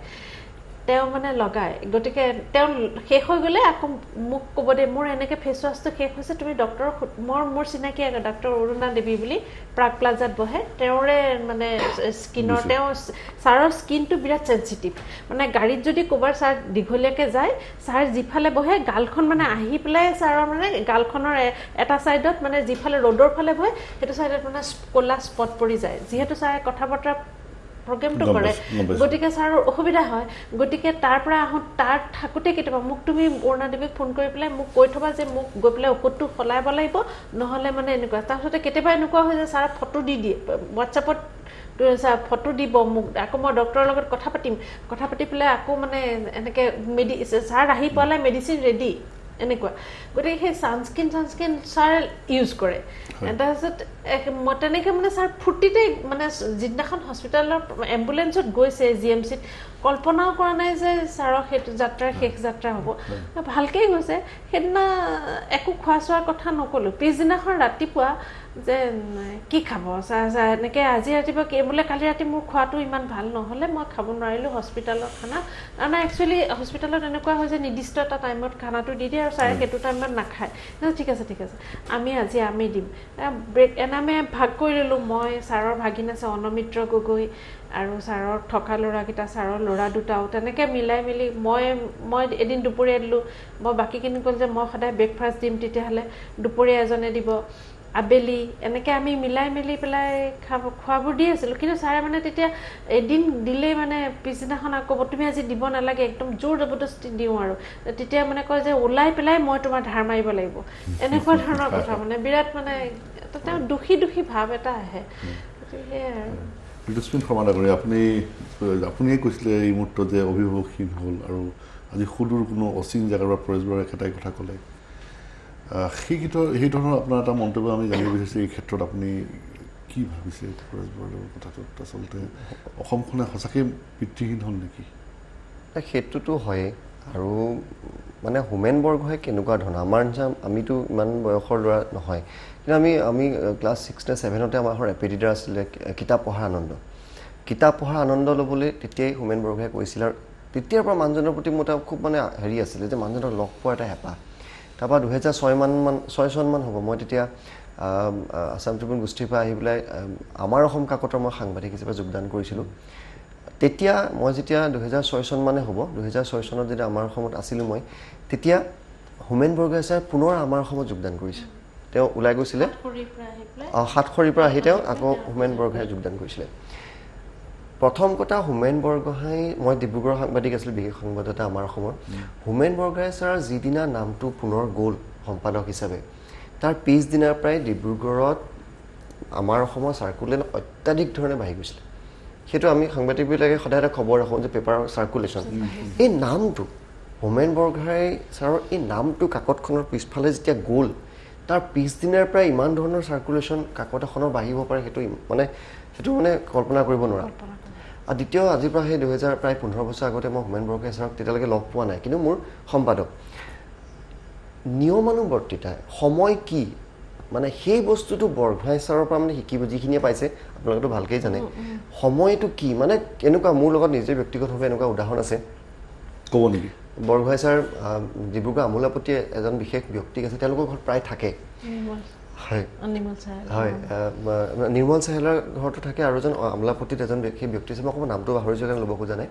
তেওঁৰ ঘৰত আছে তেতিয়া মোক ইয়াৰ পৰা গৌতম শৰ্মাই ফোন কৰিলে গৌতম শৰ্মা দাই আমাৰ অসমৰ গৌতম শৰ্মা দাই ফোন কৰিলে যে বৰগোহাঁই ছাৰ ডিব্ৰুগড়ত আছে তুমি লগ ধৰিবা মই বোলো হ'ব তুমি বোলে ফোন কৰা তাৰপিছত মই ফোন কৰিলোঁ ফোন কৰি ক'লোঁ মই এনেকৈ ঋতুস্মিন শৰ্মা তেওঁ চবকে চিনি পায় মই এজন বিশেষ সংবাদদাতাহে আছিলোঁ তেওঁ চিনি পায় কোৱা ঋতুস্মিন বিৰাট ডাঙৰ কথা বহুত ডাঙৰ কথা আৰু মোক যেতিয়া কোৱা ঋতুস্মিন বুলি ক'লে মোৰ এনেকুৱা লাগিছে জীৱনৰ মই চব পাই গ'লোঁ আজি বা 15 বছৰ আগত মোৰ নিচিনা ল'ৰাটাক যেতিয়া হোমেন বৰগোহাঁই ফোনত কোৱা ঋতুস্মিন বুলি এবাৰতে ক'লে মই মানে আচৰিত হৈ গ'লোঁ ক'লে ছাৰ মই এনেকৈ আপোনাক এবাৰ লগ কৰিব বিচাৰিছিলোঁ এনেকৈ ক'লে তুমি হেৰি কাইলৈ 10:20 পৰা 10:30 ভিতৰত আহিবা আমি আৰু হোমেন বৰগোহাঁই হ'ব ছাৰ মই ছাৰ 10টা বজাতে পাই যাম বুলি ক'লোঁ আমি যিধৰণে কথা কওঁ হ'ব ছাৰ মই 10টাতে পাই যাম কৈছে 10টা নহয় 10:20 বা 10:30 ভিতৰত তুমি আহিবা মই কথাটো শুনি থ'লোঁ কিন্তু মোৰ ইমান বেড লাগ মোৰ 10:35 হৈ গ'ল পাওঁতে গ'লোঁ তেওঁ একজেক্টলি 10:30 বজাত মোলৈ ৰৈ আছিলে মানুহজনে ক'লে 10:30 বজাত তেওঁ নিৰ্মল চাহেলাৰ ঘৰলৈ গুচি গ'ল নিৰ্মল চাহেলাৰ তালৈ গুচি গ'ল তাৰমানে আমোলাপট্টিৰ পৰা ডিব্ৰুগড় জ্যোতিনগৰ বহুত দূৰ নিৰ্মল চাহেলা মই গৌতম শৰ্মা দাক আকৌ ফোন কৰিলোঁ গৌতম ছাৰ তুমি এইখন কি কৰিছা ছাৰ এইটো বস্তু খুব বেয়া পায় আকৌ ফোন কৰা বুলি ক'লে তোমাক নতুনকৈ পাইছে ন তোমাৰ গাড়ীটো নাপাৰিব আকৌ ছাৰক ফোন কৰিলোঁ ছাৰ ক'লে মই 10:30 ৰৈ আছিলোঁ তুমি নহাৰ কাৰণে মই ওলাই আহিলোঁ মই আকৌ ক'বলৈ ছাৰ মই 5 মিনিটত নিৰ্মল চাহেলা দাৰ ঘৰ পাই আছোঁ আমি কৈ দিওঁ যে 5 মিনিটত পাই আছোঁ 8 কিলোমিটাৰমান হয় কিন্তু মানে আমোলাপট্টি বা জ্যোতিনগৰ কোনো ক্ষেত্ৰত মানে 5 মিনিটত পাব নোৱাৰে কিন্তু আমাৰ যিটো বাই হেবিট মই মানে কৈ পালোঁ যে ছাৰ মই 5 মিনিট পাই আছোঁ তেওঁ ঠিক আছে বুলি ক'লে কিন্তু মোৰ 20 মিনিট সময় লাগিল নিৰ্মল চাহেলা ঘৰ গ'লোঁ আকৌ ছাৰ তাৰপৰা ওলাই আহিলোঁ নিৰ্মল চাহেলা দাই কৈছে যে তোমালৈ কিন্তু তেওঁ ৰৈ আছিলে 5 মিনিট সময় মই মানে ইমান সেইদিনা লাজ লাগিছে যে মানে হোমেন বৰগোহাঁইক মই দুবাৰকৈ সময় দি মই টাইমটো মেইনটেইন কৰিব নোৱাৰিলোঁ সেইটো মানে মই থাকি গ'ল আৰু সেই দিনটো সেইটো মই নিউজ লাইভত আহিলোঁ কথা বতৰাত জড়িত আছিলে নিউজ লাইভতো তেওঁ 10:35 বুলি কয় গাড়ীখন 10:35 পঠাব লাগিব আগত আহিলেও গাড়ী দেৰি হ'লেতো চেচেই মানে আগত আহিলেও গালি খাম আৰু বহুত আছে আৰু হোমেন এটা কথা অকণমান কৈ লওঁ সময় যদি হোমেন বৰগোহাঁই ছাৰে মানুহক যে প্ৰেইজ কৰে বুলি কৈছে সেই হোমেন বৰগোহাঁই ছাৰে আচলতে মোক চাকৰিৰ পৰা খেদিছিলে আমাৰ অসমত প্ৰশান্ত ৰাজগুৰু দা বা গৌতম শৰ্মা তেওঁলোকে জানে এটা বাতৰিৰ কাৰণে মোক আমাৰ অসমত বৰ্খাস্ত কৰিছিলে মোক এই ল'ৰাটোক নালাগে চাকৰিৰ পৰা খেদি দিয়া বুলি কৈছিলে যিটো দিগন্ত দাক ঘৰৰ পৰা উলিয়াই দিছিলোঁ বুলি কৈছিলে মোক আমাৰ অসমৰ পৰা মোৰ চাকৰিৰ পৰা খেদি দিছে আৰু মোক এই চাকৰিৰ পৰা গৈছে বুলি গৌতম শৰ্মা দা আৰু প্ৰশান্ত ৰাজগুৰুৱে মোক ফোন কৰি কৈছিলে হোমেন বৰগোহাঁই ছাৰে তোমাক টাৰ্মিনেট কৰিব গৈছে এটা বাতৰিৰ কাৰণে মই হোমেন বৰগোহাঁই ছাৰে টাৰ্মিনেট কৰিব তাৰপিছত আৰু মই থাকি কি কৰিম সেইখন তাত মই বোলো হ'ব আৰু কিনো কৰিম মই এতিয়া মানে আৰু মই কেৰিয়াৰ আৰম্ভ কৰিছোঁ মোৰ বিৰাট সপোন আছিলে মানে কেৰিয়াৰ আৰম্ভ কৰিছোঁ বোলো হোমেন বৰগোহাঁই মোক এবাৰ টাৰ্মিনেট কৰাৰ পিছত মোক কোনে চাকৰি দিব মইতো ক'তো চাকৰি নাপাওঁ মোৰ মানে একদম মন বেয়া তাৰপিছত সেইদিনা সন্ধিয়া গৌতম শৰ্মাই আকৌ মোক ফোন কৰিলে কৈছে যে হোমেন বৰগোহাঁই ছাৰক মই যিমান দূৰ জানো তেওঁ মানে বস্তুবিলাক খুব বহুত দিন ধৰি নাথাকে তেওঁ 1 মাহমানত পাহৰি যাব তুমি আমালৈ বাতৰি পঠাই থকা এইটো বৰগোহাঁই ছাৰ আজিলৈকে চাগে গম নাপালে তুমি আমালৈ বাতৰি পঠাই থকা কিন্তু তুমি ভুলতো তোমাৰ নামটো নেলিখিবা তলত মই নেলেখোঁ মই মানে জাষ্ট ডিব্ৰুগড় নামটো দিওঁ আৰু গৌতম দা বা প্ৰশান্ত দাক ফোন কৰি দিওঁ যে মই বাতৰিটো পঠাইছোঁ 1 মাহ থাকিলে 1 মাহৰ পিছত তেওঁ ক'লে যে তুমি নাম দিয়াচোন তুমি এটা বাইলাইন ষ্টৰি পঠাব ক'লে বাইলাইন মানে পেপাৰৰ যিটো এংকৰত আহে বাইলাইন ষ্টৰি এটা পঠাব ক'লে মই কি পঠাম প্ৰথমবাৰলৈ সেইদিনা বিল গেটছ মানে একেবাৰে ধৰ্ণাঢ্য ব্যক্তিৰ তালিকাৰ পৰা পিছুৱাই আহিছিলে এজন মেক্সিকোৰ ব্যৱসায়ী তাৰমানে সেই নিউজটো মই কৰিছিলোঁ আৰু সেইটো প্ৰথম এংকৰ ষ্টৰি কৰি দিছিলে খুব ধুনীয়াকৈ আমাৰ অসমত আৰু ঋতুস্মিন শৰ্মা নামত লিখি পেলাই গৌতম শৰ্মাই চাইছে মানে ৰিয়েকশ্যনটো কিন্তু বৰগোহাঁই ছাৰে একো নক'লে আৰু সেই বৰগোহাঁই ছাৰে যেতিয়া মই নিউজ লাইভত আহিলোঁ বৰগোহাঁই ছাৰে বহুতবাৰ যেতিয়া আমাক পায় ই মোৰেই প্ৰডাক্ট দেই এনেকৈ বুজিছে দিগন্ত দা কিন্তু নন্দন প্ৰতি শৰ্মা বুলিও এইটো কথা জানিব মানে সেই প্ৰাউড ফিলটো আমাক যেতিয়া পাইছে আমিতো দুই এটা অলপ ভাল কাম কৰিলোঁ তেওঁ ভাল পায় প্ৰেইজ কৰে ই মোৰহে প্ৰডাক্ট সেইজনে হুৱেৰেজ হোমেন বৰগোহাঁই ছাৰে মোক চাকৰি বাইটিং খেদি দিছিলে প্ৰেইজ কৰিবলৈ আমাৰ নিচিনা এজন সৰু ল'ৰাক বৰগোহাঁই ছাৰে সেই প্ৰেইজটো মানে আমাৰ কাৰণে সেই মানে বহুত ডাঙৰ কথা আৰু সেই সময়ত সৰু সৰু কথাত চিঠি লিখি পেলাই ছাৰে মানে আমি কাম কৰি থাকোঁ আৰু কিবা এটা লিখিলোঁ বস্তুটো ছাৰে বিৰাট ভাল পালে ছাৰে মানে কেতিয়াও নাপাহৰে যে সেইটো যে ক'ব লাগিব তোমাৰ লেখাটো আজি বৰ ভাল আছে মই 10ৰ ভিতৰত 8 দিছোঁ আমি যে ইমান ভাল পাওঁ সেই চিঠিবোৰ সেই অকণি অকণি চিঠিবোৰ এতিয়াও মানে মোৰ আলমাৰীত মোৰ তাতে এখন চিঠি আছে মানে ছাৰৰ দুটা কথাই মানে এই চিঠিক লৈ পেলাই মোৰ এটা হৈছে কি ছাৰৰ এতিয়া যে কৈছিলে স্মৃতি শক্তিৰ কথাটো নামটো যে নাপাহৰে সেইটোতো অদ্ভুত কাহিনী এটা আছে এইটো তাৰমানে চিঠিৰ কথাটো এনেকুৱা যে তেখেতক মই হাফলঙৰ পৰা আহোঁ হাফলঙৰ পৰা মই 2004 চনৰ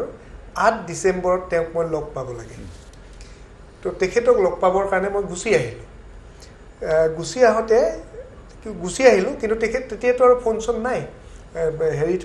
লেণ্ডফোনত ফোন কৰিব লাগে ছাৰেতো কিন্তু যাব লগা হ'ল ডিমাপুৰ ছাৰে এখন চিঠি লিখি থৈ গৈছিলে মই সেইখন থৈ দিছোঁ এইখন মই ফ্ৰেম কৰিম মানে মানুহক মানে হোমেন বৰগোহাঁই নিচিনা মানুহ গুচি যাব পাৰে আমাৰ ইয়াতে কিমান এডিটৰ আছে তুমি আহিছা ঠিক আছে গুচি গ'ল কি আছে কিন্তু নহয় ছাৰে মোক এখন চিঠি লিখিছিলে মানে মৰমৰ দিগন্ত এনেকৈ ধুনীয়াকৈ লিখি পেলাই কৈছে যে মই তোমাক আজি লগ কৰা কথা আছিল কিন্তু মোক তুমি ক্ষমা কৰিবা যে মই এটা বিশেষ কাৰণত ডিমাপুৰলৈ যাব লগা হ'ল কিন্তু তোমালোকে যে অসম সাহিত্য সভাৰ প্ৰগ্ৰামটো কৰিছা মোৰ মনত আছে যেতিয়া যে প্ৰগ্ৰামটো কৰিছা কিবা কাৰণত যদি এনেকুৱা হৈ যায় যে মই যাব নোৱাৰোঁ তোমালোকে নাম ফলকত নামটো মোৰ দি দিবা তোমালোকৰ অসুবিধা নহ'ব জানো মই পাগল হৈ গ'লোঁ সেই চিঠিখন মই এতিয়াও মানে সেইটো ছাৰে কৰিব পাৰে তাৰমানে আমাৰ এই আজিৰ হেৰি এইটো অসম্ভৱ কথা কিমান চিনচিয়াৰ হ'ব লাগিব চিঠি লিখি পেলাই মইতো কৰেছপণ্ডেণ্টহে হাফলঙৰ এজন কোনে গন্তি কৰে 120খন পেপাৰ মোৰ তাতে আচলতে হাফলঙত পেপাৰে নচলিছিলে তেতিয়া অসমীয়া পেপাৰ নচলিছিলে তাত কেইখনমান প্ৰতিদিন গৈছিলে 4-5খনমান তো মই যোৱাৰ পিছত ছাৰক ক'লোঁ যে ছাৰ মই ঘৰে ঘৰে পেপাৰ বিক্ৰী কৰিম তথাপিতো মই ছাৰ পেপাৰ চলাম আৰু তাৰপিছতে আৰু এটা বেলেগ সেইটো এটা হিষ্ট্ৰী আমাৰ অসমত খুব সফট আছিলে মানুহজন মানে একদম উগ্ৰ যেন দেখায় কিন্তু মানে এইটো কথা আমাৰ মই আৱৰণ এটা লৈ থাকোঁ বোলে বাহিৰত বোলে আৰু আচৰিত পাব জানে তেওঁ এই হেঙেৰাবাৰী অঞ্চলত যে থাকে এবাৰ মানে ছাৰৰ পৰা গম পালোঁ যে ছাৰক এজন মানুহে এচি এটা দিলে মানে এচিটো তেওঁ পইচা দিয়ে লগাইছে লগাৰ পিছত এচিটো মানে কিবা এচিটো মানে বেয়া আৰু তেওঁৰ ৰুমটো ঠাণ্ডা নহয় তেতিয়াহ'লে 1 বছৰমানৰ পিছত ৰিটাৰ্ণ কৰিব লগা হ'ল চ' ৰিটাৰ্ণ কৰিলে এতিয়া কি হ'ব পইচাটোতো ছাৰ নাই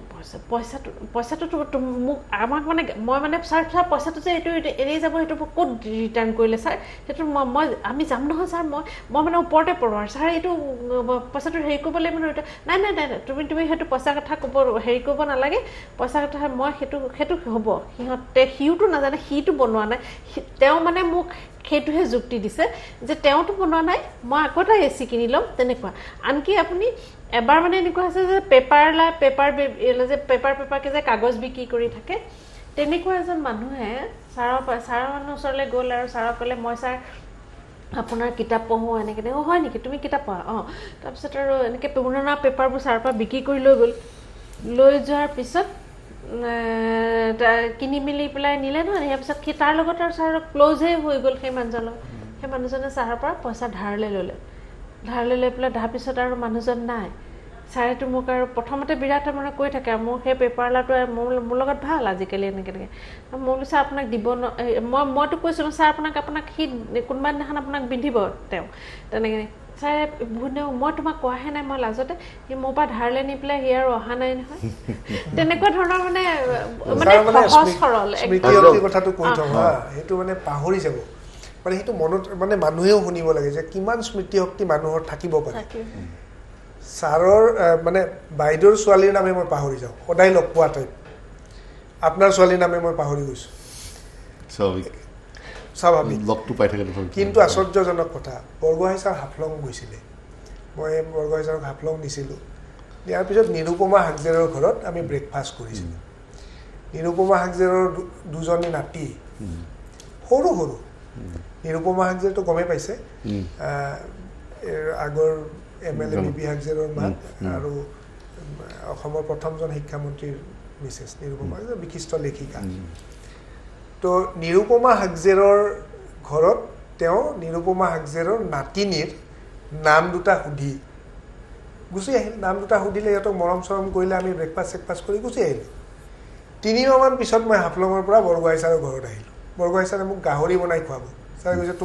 তুমি যে মোক হাফলঙত ইমান আতিথ্য দিলা মই তোমাক গাহৰি বনাই খুৱাম ছাৰে সুন্দৰ গাহৰি বনাইছিল বিৰাট টেষ্টি আৰু ছাৰৰ মানে নিয়মটোতো আমি চবেই জানোৱে 6:30 তেওঁ দুপেক মদ খায় ৰাম খাই বুলি শুনিছিলোঁ নহয় এনেইতো বেছিভাগ আগতে আপোনাৰ বেক পাইপেৰে খাইছিল প্লেইন কি বেক নহয় হুইস্কি প্লেইনছ কি বুলি কয় এইটো যে ডায়েবেটিছ নহয় বুলি কয় সেইটো মানে মোৰ যে অজস্ৰ কাহিনী আছে ছাৰৰ লগত হাফলঙত যাওঁতে ছাৰে মানে সন্ধিয়া 6:30 বজাৰ লগে লগে পূৰা একদম টিপ টপ ড্ৰেছ কৰি লয় ড্ৰেছ কৰি পেলাই দুপেক মদ খাব মদ খোৱাৰ সময়ত তেওঁ একদম ধুনীয়াকৈ বহি লৈ পেলাই ক'ব এতিয়া মই পৃথিৱীৰ ঠিকা লৈ থকা নাই মই এতিয়া মোৰ মনক আনন্দ দিম এনেকৈ ক'ব বিৰাট ধুনীয়াকৈ দুপেক খাই 1.5 ঘণ্টা 2 ঘণ্টামান মোক একদিন সুধিলে হাফলঙত ছেকেণ্ড ডে তুমি মদ খোৱা নেকি বোলো ছাৰ মইতো মদ নাখাওঁ হাফলঙত বহি তুমি মদ নোখোৱা নেকি বোলো মই ছাৰ খোৱা নাই যদি তুমি খোৱা মোৰ লগত তুমি খাব পাৰা আৰু যদি তুমি নোখোৱা নাই এনে ক'লে মই ছাৰ মই খোৱা নাই মই ওলাই আহিলোঁ ওলাই অহাৰ পিছত মোক তাতে একজন হাফলঙৰ বন্ধু ডিমাচা বন্ধু সি কৈছে হোমেন বৰগোহাঁই কা সাথ মে দাৰু নেহি পিয়া তুম জিন্দগী ভৰ তুমকো ইয়াদ रहेगा এই কথাটো মোক এতিয়াও কিন্তু পিন্ধে তো যিয়ে নহওক তো এই যে নিৰুপমা হাগজেৰৰ ছোৱালী দুজনীৰ নাতিনী দুজনীৰ নামটো লৈ আহিছিলে তেওঁ মোক ঘৰত ভাত খুৱাই গাহৰি চাহৰি খুৱাই মোক সুধিলে সেই দুজনীৰ নাম লৈ পেলাই আজিও মই পাহৰি থাকিলোঁ সেই দুজনীৰ নাম লৈ পেলাই সুধিলে তেওঁলোক দুজনৰ মইতো পাহৰি থাকিলোঁ কাৰ কথা সুধিছিলে মই বোলো ছাৰ কাৰ তুমি একো মনত চনত নাৰাখিব নোৱাৰা নিৰুপমা হাগজেৰৰ নাতিনীৰ নামটো পাহৰি গ'লা বুলি কৈছে মোৰ মানে নিৰুপমা হাগজেৰৰ নাতিনীৰ নাম ক'ত মোৰ মনত থাকিব কিন্তু ছাৰে আৰু নামটো অদ্ভুত সেই নাম দুটা ধুনীয়াকৈ মনত ৰাখি পেলাই আহি পেলাই ছাৰে সুধিছে ইমান মনত থাকে তেওঁ মানে আৰু এটা কেৰেক্টাৰ আছিলে যে খুব আধুনিক আছিলে যে সেইটো মানে কি জানেনে আজিৰ পৰা মানে তেতিয়া কিজানি মাইক্ৰৱেভটো ওলাইছেহে তেতিয়াই ছাৰে মাইক্ৰৱেভত বনাই চাহ খায় মাইক্ৰৱেভৰ যে কাপ এটা আছে কাপটোত বনাই চাহ খুৱায় আৰু এবাৰ আমাক ব্ৰেকফাষ্ট খাবলৈ মাতিছিলে মাতোতে ছাৰে চীজ পকৰা বনাই খুৱাইছে দেই কিমান দিনৰ আগতে মানে এনেকুৱা এজন মানুহ যিজনে ইউটিউব চেনেল চাই পেলাই ইউটিউবত চাই তেওঁ ৰেচিপি চাই পেলাই তেওঁ বনায় আৰু তেওঁ এখন ৰেচিপি বুক আছিলে আমি মানে কি ৰেচিপি বুকখন তেওঁ মানে তাৰ পৰা ৰেচিপি দি পেলাই মোক আমাকো তাৰমানে শ্বেয়াৰ কৰে ৰেচিপি তাৰমানে কি এই মেগাজিনবিলাকত যে ৰেচিপি যে আহে নহয় আমি সেই ৰেচিপিবোৰটো আমি পঢ়োঁ আৰু পঢ়ি পেলাই থৈ দিওঁ কিতাপ মেগাজিনৰ কিতাপৰ লগত মানে হেৰিৰ লগত গুচি যায় পেপাৰৰ লগত গুচি যায় ইমান কালেকশ্যন নহয় নহয় তেওঁ কিন্তু ইমানেই চিনচিয়াৰ যিটো ৰেচিপি তেওঁ ভাল লাগে লগে লগে কাটি এখন ডায়েৰী আছিল পকা বন্ধা ডায়েৰীখনৰ লগত মানে সেই আঠা দি থৈ দিয়ে আৰু সেইখন কিটচেনতেই থাকে তাৰ পৰা সেইমতে কলডিল বা যিকোনো ধৰণৰ বস্তু মানে সেই বস্তুটো মানে মই ছাৰৰ পৰা শিকিছিলোঁ যে এডিটিং কৰিবৰ সময়ত যে এনেকৈ ইমান আমাৰ সময়ত থাকোঁতে মানে ডোম মেটাৰ আহে কিন্তু চব মানে বক্স ফাইল থাকে এইখন চিঠি সম্পাদকলৈ চিঠি এইখন আমুক এইখন তামুক একেলগতে গোটেই সোপা মানে এখন শুক্ৰবাৰ বৃহস্পতিবাৰ বুধবাৰ মঙলবাৰ এনেকৈ ফাইল কৰি চিনচিয়াৰ মানে ভীষণ চিনচিয়াৰ চকু মুদিও যদি আৰু এটা চকু মুদিও কৈ দিব পাৰে যে ক'ত আছে তাৰমানে তেখেতৰটো কিমান ৰাইট আপ আছে কিমান ৰাইট আপ আছে তেখেতে হাফলঙৰ এখন মেগাজিনৰ কাৰণে মোক ৰাইট আপ এটা দিব মোক ক'লে তুমি বহা মই 5 মিনিটত তোমাক ৰাইট আপ দি আছোঁ গৈ পেলাই য'ত হাত দিছে তাৰ পৰা ৰাইট আপটো উলিয়াইছে মোক দি দিলে সেইটো আপোনাৰ মোক দিছিলে মইতো 2004ৰ সেই ৰাইট আপটো লিখা আছিল 1993 আপুনি পাৰিব আমাৰ আছে সেই হিচাপ মোৰ এটা মানে ইমান লাজ পাইছোঁ মই সেই কথাটো মানে বিশ্বকোষৰ কামটোতো সাহিত্য সভাৰ ছাৰে আৰম্ভ কৰিছিলে তো সেই সময়ত ছাৰে বহুত বেংগলী বিশ্বকোষ আনিছে তাৰে দুখনমান পুৰণা বেংগলী বিশ্বকোষ মোক দি দিলে মোৰ ঘৰটো সৰু আৰু তেতিয়া মোৰ ঘৰ সৰু কাৰণে মই মানে মোৰ শহুৰৰ ঘৰৰ এটা আলমাৰীত বিশ্বকোষকেইখন ভৰাই থৈ দিলোঁ প্ৰায় 5 বছৰমানৰ পিছত ছাৰে মোক এদিন সুধিছে যে তুমি বিশ্বকোষখন তোমাৰ ওচৰত আছে না মোৰ বিশ্বকোষ মোৰ মাথা ঘূৰি গৈছে ক'ত বিশ্বকোষখন ছাৰে মোক দিছে মই কৈছোঁ ছাৰ মোৰ ওচৰত নাই আছে তুমি কিতাপবোৰ ক'ত থোৱা মই তোমাৰ মানে এনেই সাধাৰণতে আৰু ছাৰেও তেনেকৈ থয় ডিভান চিভানতো ভৰাই থৈ গৈছে সেইবোলে ডিভান চিভানত চোৱাচোন মোৰ ছাৰ ডিভানত মোৰ কিতাপ নাই তুমি চোৱাচোন তুমি অকণমান মাথাটো তুমি খটোৱা তোমাৰ ঘৰতে আছে বিশ্বকোষকেইখন তাৰপিছত আৰু মই পৰিলোঁ তাকটো থৈছোঁ আলমাৰীত তাৰপৰা মই গৈ পেলাই চালোঁ হয় আছে বিশ্বকোষকেইখন আনিলোঁ ছাৰ আছে মই কৈছোঁ নহয় উলিওৱা তুমি তাতে ইমান পৃষ্ঠাত আৰু আণ্ডাৰলাইন কৰা আছে আৰু ছাৰে হেৰি দি এখন কাগজ সোমোৱাই থোৱা আছে সেই কাগজখন সোমাই থোৱা আছে এই লাইনকেইটা আছে নাই মই যে চাইছোঁ হয় সেই লাইনকেইটা আছে মানে আছে তাৰে অকণমান ছাৰে মানে পাহৰিছে গতিকে মোক সুধি লৈছে একদম মানে আমি মাজতে আমি মানে হাফলঙত যাবৰ কাৰণে প্ৰগ্ৰাম কৰিলোঁ বাইদেউ মই আমি মানে এইবাৰ ছাৰৰ বাৰ্থডে আগদিনা আমি ছাৰৰ বাৰ্থডে পাতিছিলোঁ সেইদিনা যাওঁতে ৰাস্তাত আমি প্লেন কৰিছোঁ কথাটো উলিয়ালোহে উলিওৱাৰ লগে লগে মানে সুধিছে আৰু বাইদেউ সুধিছে যে তুমি হাফলং গৈছা নাই হাফলং যোৱা নাই লগে লগে তেওঁ উমাকান্ত শৰ্মাই পক্ষী নামৰ এটা মানে আৰ্টিকল লিখিছিল 70s কাহিনী সেইটোৰ হুবহু লাইন কেইটা ইন্ট্ৰখিনি কৈ দিছে ইন্ট্ৰখিনি হুবহু ইন্ট্ৰখিনি কৈছে সেইটো মোৰ DPRC ইনগুৰেশ্যনত যাওঁতে তাতেও কৈছে এই যে মনত ৰখা মানে হেৰিটো মানে এটা বেলেগ ধৰণৰ মই মানে অসমৰ খালি মই এটা কথাই মানে মোৰ মনত লাগি থাকে এই যে গ্লেমাৰাছ যিটো জাৰ্নেলিজিম গ্লেমাৰাছ এডিটৰ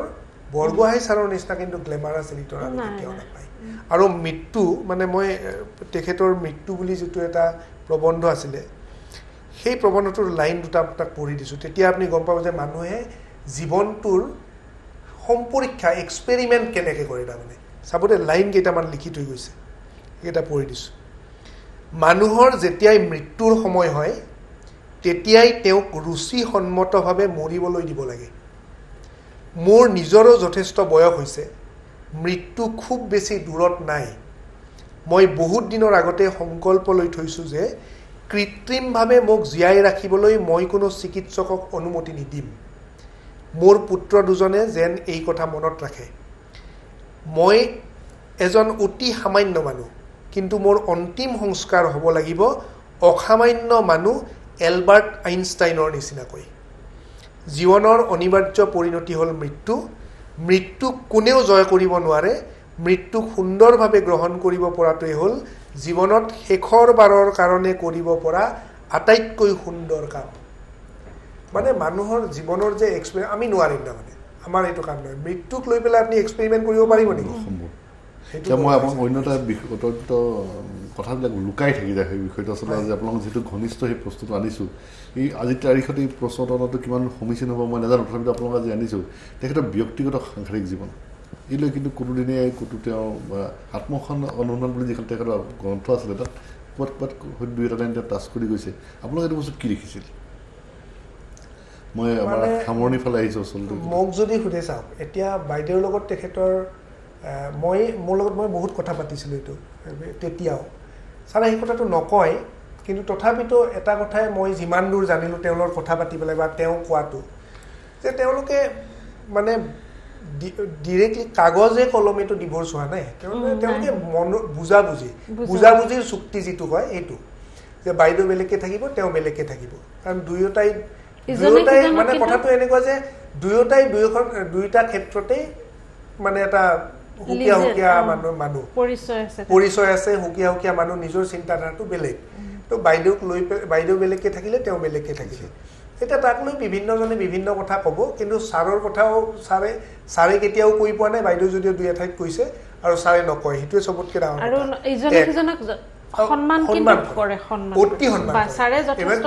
বাইদেউক মানে যিটো লুকাই চুৰকে খবৰ লোৱা হেৰি লোৱা এইবিলাক আছিলে প্লাছ ল'ৰা দুজনক লৈ পেলাইতো ছাৰৰ মানে এটা কেতিয়াবাতো মানে এনেকুৱা লাগে যে ল'ৰা দুজন নাতিনী লৈ পেলাই বিৰাট কনচাৰ্ণ আজি নাতিনীক লৈ পেলাই মই ফুৰিব যাম এটা কনচাৰ্ণ মানে কথাটো তেনেকুৱা যে তেখেতৰ যিখিনি মানে হেৰি আছিলে সেইখিনি আছে সাংসাৰিক কিন্তু কেতিয়াবাতো এনেকুৱা হ'ব পাৰে মানুহৰ যে তেওঁ চাগে হয়তো বান্ধনটোত থাকিব বিচৰা নাছিল তো তেওঁ বেলেগকৈ আছে তেওঁৰ ল'ৰাকেইটাই তেওঁক চেষ্টা কৰিছিল তেওঁলোকৰ লগলৈ শেষ বয়সত লৈ যাবলৈ কিন্তু তেওঁ এটা যে হৈ যায় যে মানুহৰ যে বহুত দিন অকলশৰে থকাৰ পিছত মানুহে আৰু বেলেগৰ লগত এডজাষ্ট কৰিব নোৱাৰে তেনেকুৱা হৈ যায় কিন্তু এই ডাঙৰ ল'ৰাৰ ডাঙৰজনী নাতিয়ে যেতিয়া তাই আই এছ পাইছিলে তাৰপিছত ইয়াতে তাইৰ বহুত ট্ৰেইনিং হৈছিলে ইয়াতে এঘৰ তেওঁলোকৰ সম্পৰ্কীয় মানুহ এঘৰতে আছিলে তেতিয়া মই জানো যে তাই দেওবাৰে আহি ছাৰৰ লগত ব্ৰেকফাষ্ট কৰিছিলে আৰু শেহতীয়াকৈ তেওঁলোকে বহুত ঠাই ডাঙৰ ল'ৰাৰ লগত বা সৰু ল'ৰাৰ লগতে হওক তেওঁলোকে ফুৰিবলৈ গৈছিলে আৰু ছাৰে আকৌ ৰেষ্টুৰেণ্টত খাই ভাল পায় গতিকে নাতি আৰু হেৰিৰ লগতো ফুৰিবলৈ আৰু সৰু ল'ৰাৰ ছোৱালীজনীয়ে ম'ম' খাই ভাল পায় এবাৰ মানে সুধিছে স্পেচিয়েল ম'ম' ক'ত পায় এনেকুৱা ধৰণৰ আৰু আৰু সিহঁতক সুখী কৰিবলৈ চেষ্টা এটা কৰিছিল ব্যক্তিগত জীৱনৰ কথা মই ইমান ভালকৈ তেখেতক নাজানো আৰু মই ক'বও বিচৰা নাই কিন্তু এটা কথা মই ক'ব বিচাৰোঁ এইটো কথা আচলতে মই আপোনালোকেও এগ্ৰী কৰিব যে আমাৰ যিটো এতিয়াৰ যিটো লাইফষ্টাইল আমি ধৰক কিতাপ চিতাপ পঢ়িবলৈ ইমান সময় নাপাওঁ আজিকালি যিটো আমি লাইফষ্টাইল ৰাতিপুৱাই আমি 8 বজাতে ধৰক অফিচ আহোঁ এতিয়ালৈকে অফিচ থাকোঁ বা অন্যান্য চাকৰিবিলাকো তেনেকুৱা হৈছে হোমেন বৰগোহাঁই ছাৰৰ কথা যদি আপুনি 10 মিনিট 15 মিনিট শুনিলে এখন কিতাপ পঢ়াৰ নিচিনা মই ফিল কৰোঁ প্ৰত্যেক দিনে এই কথাটো সদায় বেলেগ আৰু যিটো কথা শিল্প বুলি কয় যে আমি জুবিন গাৰ্গৰ গান শুনি ভাল পাওঁ ভূপেন হাজৰিকাৰ গান শুনি ভাল পাওঁ কিন্তু মানুহৰ কথা ইমান সাৱলীলভাৱে একদম শুনি ইটোৰ পিছত সিটো ভাষা শব্দ ওলাই আৰু যিটো মানে গানৰ নোটেশ্যন থাকে একদম ক'তো এন্থু নিদিয়ে কোনো এটা শব্দত হয়নে ক'তো জোৰ নিদিয়ে কোনো এটা শব্দত কণ্টিনিউটি সাংঘাতিক আৰু সদায় মানে বেলেগ ধৰণৰ কথা কৈ আধা ঘণ্টা সময় যদি ছাৰৰ কথা শুনিলে আপোনালোকেতো জানেই আধা ঘণ্টা সময় যদি ছাৰৰ কথা শুনিলে কৈছোঁ ন আপোনাৰ এখন কিতাপ পঢ়াৰ সমান আপোনাৰ নলেজ হ'বই আৰু অদ্ভুত এটা গুণ আছিলে মই কেইবাখনো ছাৰৰ লগত কিতাপ অনুবাদ কৰিছোঁ ছাৰৰ মানে মই ডিক্টেশ্যন লওঁ আগত থাকোঁতো ডিক্টেশ্যন লৈছোঁ ছাৰে মানে কি ডিক্টেশ্যন লোৱাৰ পিছত ছাৰে মানে হেৰি কিতাপখন লৈ আৰু যে আজি ডিক্টেশ্যন দিম নহয় এনেকৈ লৈ কেতিয়াবা মানে এনেকুৱা হয় যে ছাৰে অসমীয়াত কিটো কৈছে মই সেইটোকে মোৰ মূৰত সোমোৱা নাই মানে ইমান টান বিষয়বস্তুটো কিন্তু সেই বিষয়বস্তুটো নহয় ছাৰে মানে প্ৰথমেই পঢ়ে আৰু সেইটো মানে সাৱলীলভাৱে মানে মই কাৰো ক্ষেত্ৰত মানে আৰু তেওঁ জহায়ো সেইটো যে দেখিছা মই কেনেকৈ মই দিছোঁ তুমিয়ে থটমট খাইছা মানে কথা শিল্প বুলি যিটো কয় কথা কোৱাটো এটা আৰ্ট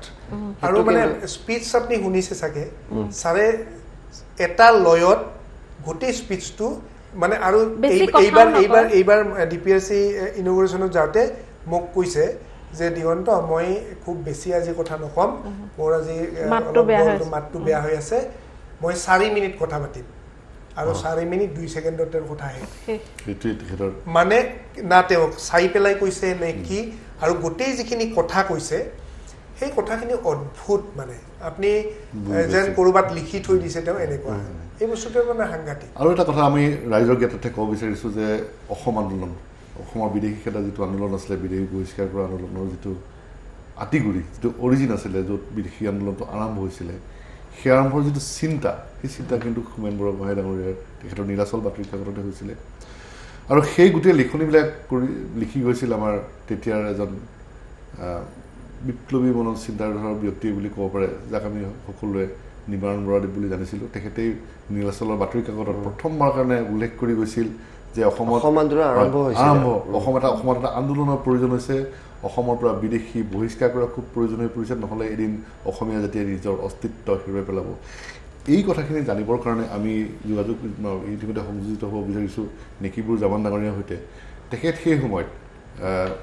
70 দশকৰ শেষৰ ফালে বৃহত্তৰ কামৰূপ জিলাৰ ছাত্ৰ সন্থাৰ সভাপতি আছিল আমি শুনিব বিচাৰিছোঁ এই মুহূৰ্তত নেকিবুৰ জামানে কি ক'ব বিচাৰে কেনেকৈ অসম আন্দোলনটো আৰম্ভ হৈছিল হোমেন বৰগোহাঁইৰ সেই নীলাচল বাতৰি কাকতৰ পৃষ্ঠাত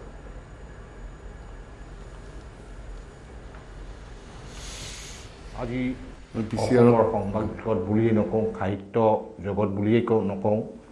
প্ৰকৃততে অসমৰ এজন অভিভাৱক সকলো দিশৰ পৰা এই বৌদ্ধিক দিশৰ পৰাই হওক সাহিত্য সাংস্কৃতিক দিশৰ পৰাই হওক মানে অসমীয়া জাতিটোক জাতি গঠনৰ প্ৰক্ৰিয়া আৰু আগবঢ়াই নিয়াৰ যিটো হেঁপাহ সেইটো হোমেন বৰগোহাঁই বিগত দিনত আমাক স্পষ্টভাৱে আমাৰ আজিৰ দিনত বিশ্লেষণ কৰিলে নিশ্চয় আপোনালোকে অনুভৱ কৰিব পাৰিব কোনজন মহান ব্যক্তি কোনজন জাতিৰ লাই খুটাই আজি আমাৰ মাজৰ পৰা আঁতৰি গৈ আমাক কিমান ক্ষতি হৈ গ'ল মই তেখেতৰ বিষয়ে আমি কলেজীয়া জীৱনত আমি যেতিয়া তেওঁৰ দ্বাৰা সম্পাদিত নীলাচল বাতৰি কাকত প্ৰকাশ কৰিছিল সেই সময়ত অসম আন্দোলন যিটো বিদেশী নাগৰিক বহিষ্কাৰ আন্দোলন সেই আন্দোলনৰ ধাৰাবাহিক হিচাপে সেই বাতৰি কাকতখনত স্বৰ্গগত নিবাৰণ বৰাই বিদেশী নাগৰিকৰ পৰা হ'ব পৰা ক্ষতি জাতি গঠনটো সম্পূৰ্ণ নিশেষ হোৱাৰ পথত বিদেশী নাগৰিকে কেনেধৰণে ক্ষতি কৰিব পাৰে ভাষা সংস্কৃতি সাহিত্য এই কথাবিলাক নিবাৰণ বৰাই হোমেন বৰগোহাঁই সম্পাদিত সেই বাতৰি সাদিন মানে নীলাচলখনত সুন্দৰভাৱে প্ৰকাশ কৰিছিল তেতিয়া আমি ইমান এটা ভালকৈ বুজি পোৱা মানে সম্ভৱো নাছিল আমি ইমান মানে হেৰি নাছিলোঁ মেচিয়ৰ্ড নাছিলোঁ গতিকে তেতিয়া আমি সেইবিলাক পঢ়িছিলোঁ বিদেশী নাগৰিক বিদেশীৰ সংজ্ঞা বিভিন্ন সময়ত অসম আন্দোলনৰ বিদেশী নাগৰিক বহিষ্কাৰ আন্দোলন যিটো আন্দোলনৰ আমি তেতিয়া অনুভৱ কৰা নাছিলোঁ কলেজীয়া ছাত্ৰ হিচাপে সেই সময়ত অসম আন্দোলনটো আৰম্ভ ঠিক হোৱাৰ আগৰ পৰিৱেশটোত এই অসম আন্দোলনৰ বীজ অংকুৰিত হৈছিল ক'ৰ পৰা অংকুৰিত হৈছিল নীলাচল নামৰ সেই সাপ্তাহিক নে 3 দিনীয়া আছিল মই ঠিক মনত নপৰে সেই বাতৰি কাকতখনৰ সম্পাদক আছিল আজিম আমাৰ সকলোৰে শ্ৰদ্ধাৰ স্বৰ্গগত হোমেন বৰগোহাঁই ডাঙৰীয়া সেই বাতৰি কাকতখনত অসমৰ বিদেশী নাগৰিকৰ ভয়াৱহতা বিভিন্ন জিলাত বিদেশী নাগৰিক কিমান অন্তৰ্ভুক্ত হৈ আছে কিমান জিলাত অসমীয়া ভাষা সংস্কৃতি শেষ হোৱাৰ পথত এই কথাবিলাক সেই সময়ত নিবাৰণ বৰাই এই হোমেন বৰগোহাঁই ডাঙৰীয়াৰ এই নীলাচল বাতৰি কাকতত একদম সম্পূৰ্ণভাৱে প্ৰকাশ কৰাৰ পিছত ই লাহে লাহে মানুহৰ মাজলৈ কিন্তু সুন্দৰভাৱে সোমাই পৰিছিল বা আমিও অনুভৱ কৰাৰ পিছতেই তাৰ পিছতে সদৌ অসম ছাত্ৰ সন্থা বা সদৌ অসম গণসংগ্ৰাম পৰিষদৰ যুটীয়া নেতৃত্বত কিন্তু তাৰ অংকুৰিত হোৱা বীজটো আছিল কিন্তু নীলাচল বাতৰি কাকত আৰু য'ত আছিল আমাৰ শ্ৰদ্ধাৰ স্বৰ্গগত হোমেন বৰগোহাঁই ডাঙৰীয়াই কৰা সম্পাদনা সেই নীলাচল বাতৰি কাকতখন তাৰপিছত অসম আন্দোলনৰ সময়ত তেওঁ কিছুমান মানে বিয়োগাত্মক দিশৰ প্ৰতি সমালোচনা কৰিছিল কিছু ক্ষেত্ৰত তেওঁ বিৰোধিতাও কৰিবলগীয়া পৰিস্থিতি আহিছিল গতিকে তাৰ বাহিৰে তেওঁ যিবিলাক সমালোচনা কৰিছিল অলপ গঠনমূলক সমালোচনা আছিল আমাৰ দৃষ্টিভংগীত আজি হোমেন বৰগোহাঁইৰ মৃত্যু কিন্তু অসমত বহু পিছুৱাই লৈ গ'ল অসমৰ সাহিত্য জগত সাংস্কৃতিক জগত অসমৰ ইতিহাসিক বিষয়টো আজি হোমেন বৰগোহাঁইক তেওঁ প্ৰতিটো জাতি জনগোষ্ঠীৰ আৱেগ অনুভূতি খুব ভালকৈ অনুভৱ কৰিব পাৰিছিল এটা সময়ত মই যেতিয়া আমাৰ অসমীয়া জাতিৰ এটা অতি শক্তিশালী অংশ গৰীয়া মৰীয়া দেশী জোলা পুংগল মাইমল কছাৰী মুছলিম সম্পৰ্কত এটা অসমত এই জাতিটোক কেনেধৰণে নিষেধ কৰি গোষ্ঠীকেইটাক নিষেধ কৰিব বিচাৰিছিল এই বিষয়টো যেতিয়া মই উত্থাপন কৰিছিলোঁ সমগ্ৰ অসমত ইয়াক এটা প্ৰতিক্ৰিয়া হৈছিল আৰু তাৰ পিছতেই এদিন হোমেন বৰগোহাঁই ছাৰে মোক যোগাযোগ কৰি ক'লে এই গোটেই বিষয়টো মোৰ এটা প্ৰগ্ৰেম হয় নিউজ লাইফত কথা বাৰ্তা এই কথা বাৰ্তা প্ৰগ্ৰেমটোত আপুনি আহিব লাগিব মই ক'লোঁ ছাৰ মই যাম আপুনি যেতিয়াই ক'ব তেওঁ সেই প্ৰগ্ৰেমটো মোক কৰিছিলোঁ আৰু তেওঁ আমাৰ আৱেগ অনুভূতি সকলো বুজি পাইছিলে তাৰপিছত মোক আৰু কিছুদিন আগতে কৈছিল আপুনি আমাৰ তাত আৰু এটা প্ৰগ্ৰেম কৰিব লাগিব নতুন দিশবিলাক লৈ পেলাই মই ছাৰ আপুনি যেতিয়াই ক'ব মই যাম কিন্তু সেইটো মোৰ প্ৰগ্ৰেম কৰা নহ'ল কাৰণ আজিৰ দিনত হোমেন বৰগোহাঁই ছাৰে যিটো বুজি পাইছিল আমাৰ অনুভূতিৰ কথা ঠিক তেনেধৰণে আজি বহু মানুহে হয়তো আমিও আগতে বিৰোধিতা কৰিছিলোঁ ডক্টৰ হীৰেণ গোহাঁই ছাৰৰ কথা হীৰেণ গোহাঁই ছাৰেও এটা সময়ত আমাৰ এই যেন গৰীয়া মৰীয়া বিষয়টো খিলঞ্জীয়া মুছলিমৰ বিষয়টোত তেওঁক এনেকুৱা এটা ধাৰণা দি থৈছিল যে গৰীয়া মৰীয়া মানে ধৰ্ম বিভাজন কৰা এটা শক্তি যিদিনাখন মই হীৰেণ গোহাঁই ছাৰৰ লগত কথা পাতিলোঁ তেওঁ ইমান আপ্লুত হৈ পৰিল তেওঁ বাস্তৱ সত্য তোমালোকক ইমান অন্যায় কৰি আছে তুমি লিখি লৈ আহিবা মই চহী কৰিম বাতৰি কাকতত দিম সেইটো হ'ল হীৰেণ গোহাঁই ঠিক তেনেকৈ আছিল হোমেন বৰগোহাঁই ছাৰ আজি হোমেন বৰগোহাঁই ছাৰ অনুপস্থিত পিছলৈ মানুহে অনুভৱ কৰিব জনসাধাৰণে অনুভৱ কৰিব যে অসমীয়া জাতিৰ কিমান ক্ষতি হ'ল আৰু তেওঁৰ খালী ঠাই পূৰণ কৰিবলৈ আৰু যে কিমান বছৰৰ প্ৰয়োজন হ'ব বা পূৰণ হ'ব নে নাই সেইটো সন্দেহ কৰিবলগীয়া এটা সময় যেন আমাৰ মাজত আহিছে হয়তো শেষত মই হোমেন বৰগোহাঁইৰ আত্মাৰ সদ্গতি কামনা কৰিছোঁ আজি কিছুদিন আগত হোমেন বৰগোহাঁই ছাৰৰ তেওঁৰ ল'ৰাই গুৱাহাটী বিশ্ববিদ্যালয়ৰ পৰা মোলৈ টেলিফোন কৰিছিল অসম আন্দোলন সম্পৰ্কত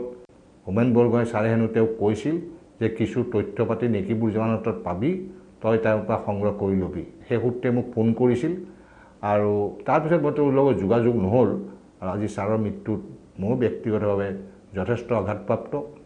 আৰু তেওঁৰ আত্মাৰ সদ্গতি কামনা কৰাৰ লগতে শোকসন্তপ্ত পৰিয়াললৈ মোৰ সমবেদনা জ্ঞাপন কৰিছোঁ আৰু আগন্তুক দিনত হোমেন বৰগোহাঁই ছাৰৰ যিটো সপোন এখন জীয়া অসম এখন অস্তিত্ব থকা অসম এখন বিভিন্ন জাতি জনগোষ্ঠীৰ সমন্বিত অসম যাতে আমি তেওঁৰ আদৰ্শ ধৰি ৰাখিব পাৰোঁ তাৰ বাবে আমি সকলোকে আহ্বান জনাইছোঁ ঋতুস্মিন শৰ্মা ডাঙৰীয়া গোটেই কথাখিনি আপুনি কেনেধৰণে পৰ্যবেক্ষণ মই এটা কথা ক'ব বিচাৰোঁ আপোনালোকে হয়তো সমৰ্থন কৰিব হোমেন বৰগোহাঁই ছাৰৰ যিটো কথা বাৰ্তা বুলি অনুষ্ঠান এই হোমেন বৰগোহাঁই গ্ৰন্থৰ আজি সকলো থাকিলে কিন্তু এই কথা বাৰ্তা বুলি যিটো অনুষ্ঠান ইও কিন্তু এটা দলিল হয় অসমীয়া জাতিৰ আৰু অসমীয়া কথা বাৰ্তা বুলি অনুষ্ঠানটো যদিও নিউজ লাইভ অনুষ্ঠান প্ৰাইভেট এণ্টাৰটেইনমেণ্টৰ নিজা অনুষ্ঠান ই কিন্তু অসমীয়া জাতিৰ বাবে খুব প্ৰয়োজনীয় আৰু ইতিমধ্যে তেওঁলোকৰ হাততো নিশ্চিতভাৱে আটাইবিলাক এপিছড সংগ্ৰহিত হৈ আছে দুখন কিতাপ ওলাইছে হয় দুখন ওলাইছে এই অনুষ্ঠানটো আচলতে কেৱল নিউজ লাইভ অনুষ্ঠান আচলতে এতিয়া হৈ থকা নাই প্ৰতিটো জাতি অসমৰ অনুষ্ঠান হৈ পৰিছে জাতীয় সম্পদ হয় আৰু মই ভাবোঁ যে প্ৰতিষ্ঠানটো এইটো বুজি পাব আৰু এইটো সুলভ কৰিব লাগে অনুষ্ঠানটো সকলোৱে যাতে পায় যিমান তেওঁৰ আছে অনুষ্ঠান যদি আমি ছ'চিয়েল মিডিয়াটো দিব পাৰোঁ যিমান আজিলৈকে যিমান এপিছড হ'ল হোমেন বৰগোহাঁই ছাৰৰ কথা বতৰা যিমান এপিছড আছে আপুনি খুব ঘনিষ্ঠভাৱে একাধিকভাৱে যদি আমি সেই অনুষ্ঠানটো প্ৰতিষ্ঠানটো যদি বহুত প্ৰয়োজনীয় বহুত মানে কি হয় সকলোকে ডাঙৰ কথা সাম্প্ৰতিক মানে ঘটনাৱলী প্ৰায়বোৰ সমস্যা ঘটনা প্ৰবাহ ছাৰে ইমান ধুনীয়াকে মানে আলোচনা কৰিব পাৰে সেইটো আমাৰ মানে এতিয়া কথাটো এনেকুৱা যে লিখক বহুত ওলাব বহুত ভাল লিখকো চাগে ওলাব দুটা কথা হয় ছাৰৰ যিটো গ্ৰহণযোগ্যতা সেই গ্ৰহণযোগ্যতাটো এতিয়াৰ সমাজে নোপোৱাৰ কেইবাটাও কাৰণ আছে তাৰে অন্যতম এটা কাৰণ ছাৰৰ যিটো নিকা ভাৱমূৰ্তি যে আমি ক'ৰবাত নহয় ক'ৰবাততো আমাৰ ক'ৰবাত সমস্যা আছে আৰ্থিক সমস্যা থাকিব কিবা থাকিব তো যাৰ কাৰণে আমি সাংবাদিক হৈও কিছুমান ক্ষেত্ৰত যাব লগা হৈ যায় বা কম্প্ৰমাইজ হৈ যায় কিন্তু ছাৰেতো 50 টকাৰো কম্প্ৰমাইজ কৰা নাই তেওঁৰ কথাটো এনেকুৱা যে মই কাকো নিদিওঁ মোকো দিব নালাগে এইটোৱে তেওঁৰ ভাৱধাৰা মই মোৰ মনত আছে মই মালিকৰ কথাত সব এডিটৰ সব এডিটৰ এইটো অপ্ৰিয় সত্য কিন্তু বৰগোহাঁই ছাৰৰ একমাত্ৰ এডিটৰ পকেটত ৰেজিগনেশ্যন লৈ ফুৰে যিদিনাই তেওঁক বেয়া পাব সেইদিনাই তেওঁ এৰি দিয়ে আৰু এইখিনিতে খালি এটা কথাই কৈ থওঁ যে মানে তেখেতে হাফলং গৈছিলে যে হাফলং যোৱাৰ কাহিনীটো চাব দেই কিমান ডাঙৰ কথা তাৰমানে হাফলং গৈছে তো তেখেতকো আমি লৈ গৈছোঁ তাতে ৰাখিছোঁ চব ঠিক ঠাক কৰিছোঁ তেওঁ একো খৰচ কৰিব লগা হোৱা নাই একো নাই কিন্তু ছাৰে মাইনুটলিটো অবজাৰ্ভ কৰে মই তেওঁক ফটো দি দিলোঁ গোটেই হাফলঙত থকা ফটোবিলাক ধুনীয়াকৈ বাইণ্ডিং কৰি পেলাই দি দিলোঁ তেখেতে মোক মানে মানুহৰ বিভিন্ন ধৰণৰ কথা বতৰা আহি যায় বিভিন্ন কথাত তো তেখেতে মোক ৫,০০০ টকাৰ এখন চেক দিলে বোলো ছাৰ এইখন কিয় দিছে এইখনতো মোক নালাগে তুমি মোক ইমান ঘূৰালা ইমান কৰিলা টকা ৫,০০০ মোৰ একোৱে নহয় তুমি যিমান কৰি দিলা সেই টকা ৫,০০০ৰ চেকখন মই তেতিয়া গুৱাহাটী তেতিয়া ২০০৪ চনৰ ২০০৪-৫ চনৰ কথাটো এই গণেশগুৰিত যিটো SBI তেতিয়া বনাই আছিলে এইটো নিৰ্মীয়মান অৱস্থাত তাত গৈ পেলাই মই দিলোঁহে বৰগোহাঁই ছাৰৰ চেকখন একাউণ্টেণ্টটোৱে ভিতৰৰ পৰা উঠি আহিছে উঠি আহি পেলাই মোক সাৱটি ধৰিছে বা বৰগোহাঁই ছাৰে ছাৰ আপোনাক মানে হেৰি দিছে চেক দিছে বাপৰে বাপ আপুনি বহুত ভাগ্যৱান মানুহ মানে এই যে মানে এটা মানে কেনেকুৱা ধৰণৰ কথা কোনোবা বেংকৰ মেনেজাৰ এজনে উঠি পেলাই আহি এটা চাইন দেখি পেলাই এইটো সেইটোৱে হৈছে হোমেন বৰগোহাঁই আৰু তেখেতৰ গ্ৰহণযোগ্যতাটো আজিৰ কোনো লিখকৰ লগত নিমিলিব যাৰ কাৰণে তেখেতে যিটো সাম্প্ৰতিক ঘটনাৱলীৰ লগত লিখে আৰু যুক্তি সহকাৰে লিখে সেই বস্তুটো আজিৰ কোনো সাংবাদিকৰ লগত নিমিলিব সেইখিনি কথা ক'বলৈ গ'লে আমি বহুতখিনি কথাই ক'ব লাগিব কাৰণ আমি হালধীয়া চৰাই বাউলধান খাই যদি চিনেমাখন চাওঁ তাৰ বেকড্ৰপটো চাওঁ আমাৰ অসমৰ আজি যিখন চলি আছে যি অসমখন যি চলি আছে যি আমি দুৰ্নীতিৰ কথা কওঁ যি ব্যুৰ'ক্ৰেচিৰ কাৰাপশ্যনৰ কথা কওঁ সকলো তেওঁ হালধীয়া চৰাই বাউলধান খাই সেই কাহিনীটোৱে তেওঁ থৈ গৈছিল কিন্তু হোমেন বৰগোহাঁই ছাৰে আমি এগৰাকী নিজেই তেখেতক আমি এগৰাকী বিশ্বকোষ বুলি ক'বলৈ বিচাৰোঁ তেওঁ অসমীয়া বিশ্বকোষৰ অন্যতম কাণ্ডাৰী আছিল যেতিয়া GL পাব্লিকেশ্যনত আছিল কিশোৰলাল আগৰৱালাৰ সৈতে সেইজন ব্যক্তিৰ কথা আজি আমাৰ সীমিত সময়ৰ ভিতৰত আলোচনা কৰাটো সম্ভৱ নহয় আৰু সেয়া হয়তো আমি কেইবাটাও এপিছডত সেইবিলাক কথা আমি আলোচনা কৰিব লাগিব তথাপিতো চাগে সেয়া শেষ নহ'ব কিন্তু আমাৰ হাতত যথেষ্ট সময় কম হয় সেইটো আমি আলোচনা আজি ইমানতে সামৰণি মাৰিলোঁ এই মুহূৰ্তত মই গীতিমালিকা নিয়োগ বাইদেউ দিগন্ত দাস মহোদয় আৰু ঋতুস্মিন শৰ্মা মহোদয়ক মোৰ ফালৰ পৰা ধন্যবাদ জনাই এই অনুষ্ঠানটো ইয়াতে শেষ কৰিলোঁ ধন্যবাদ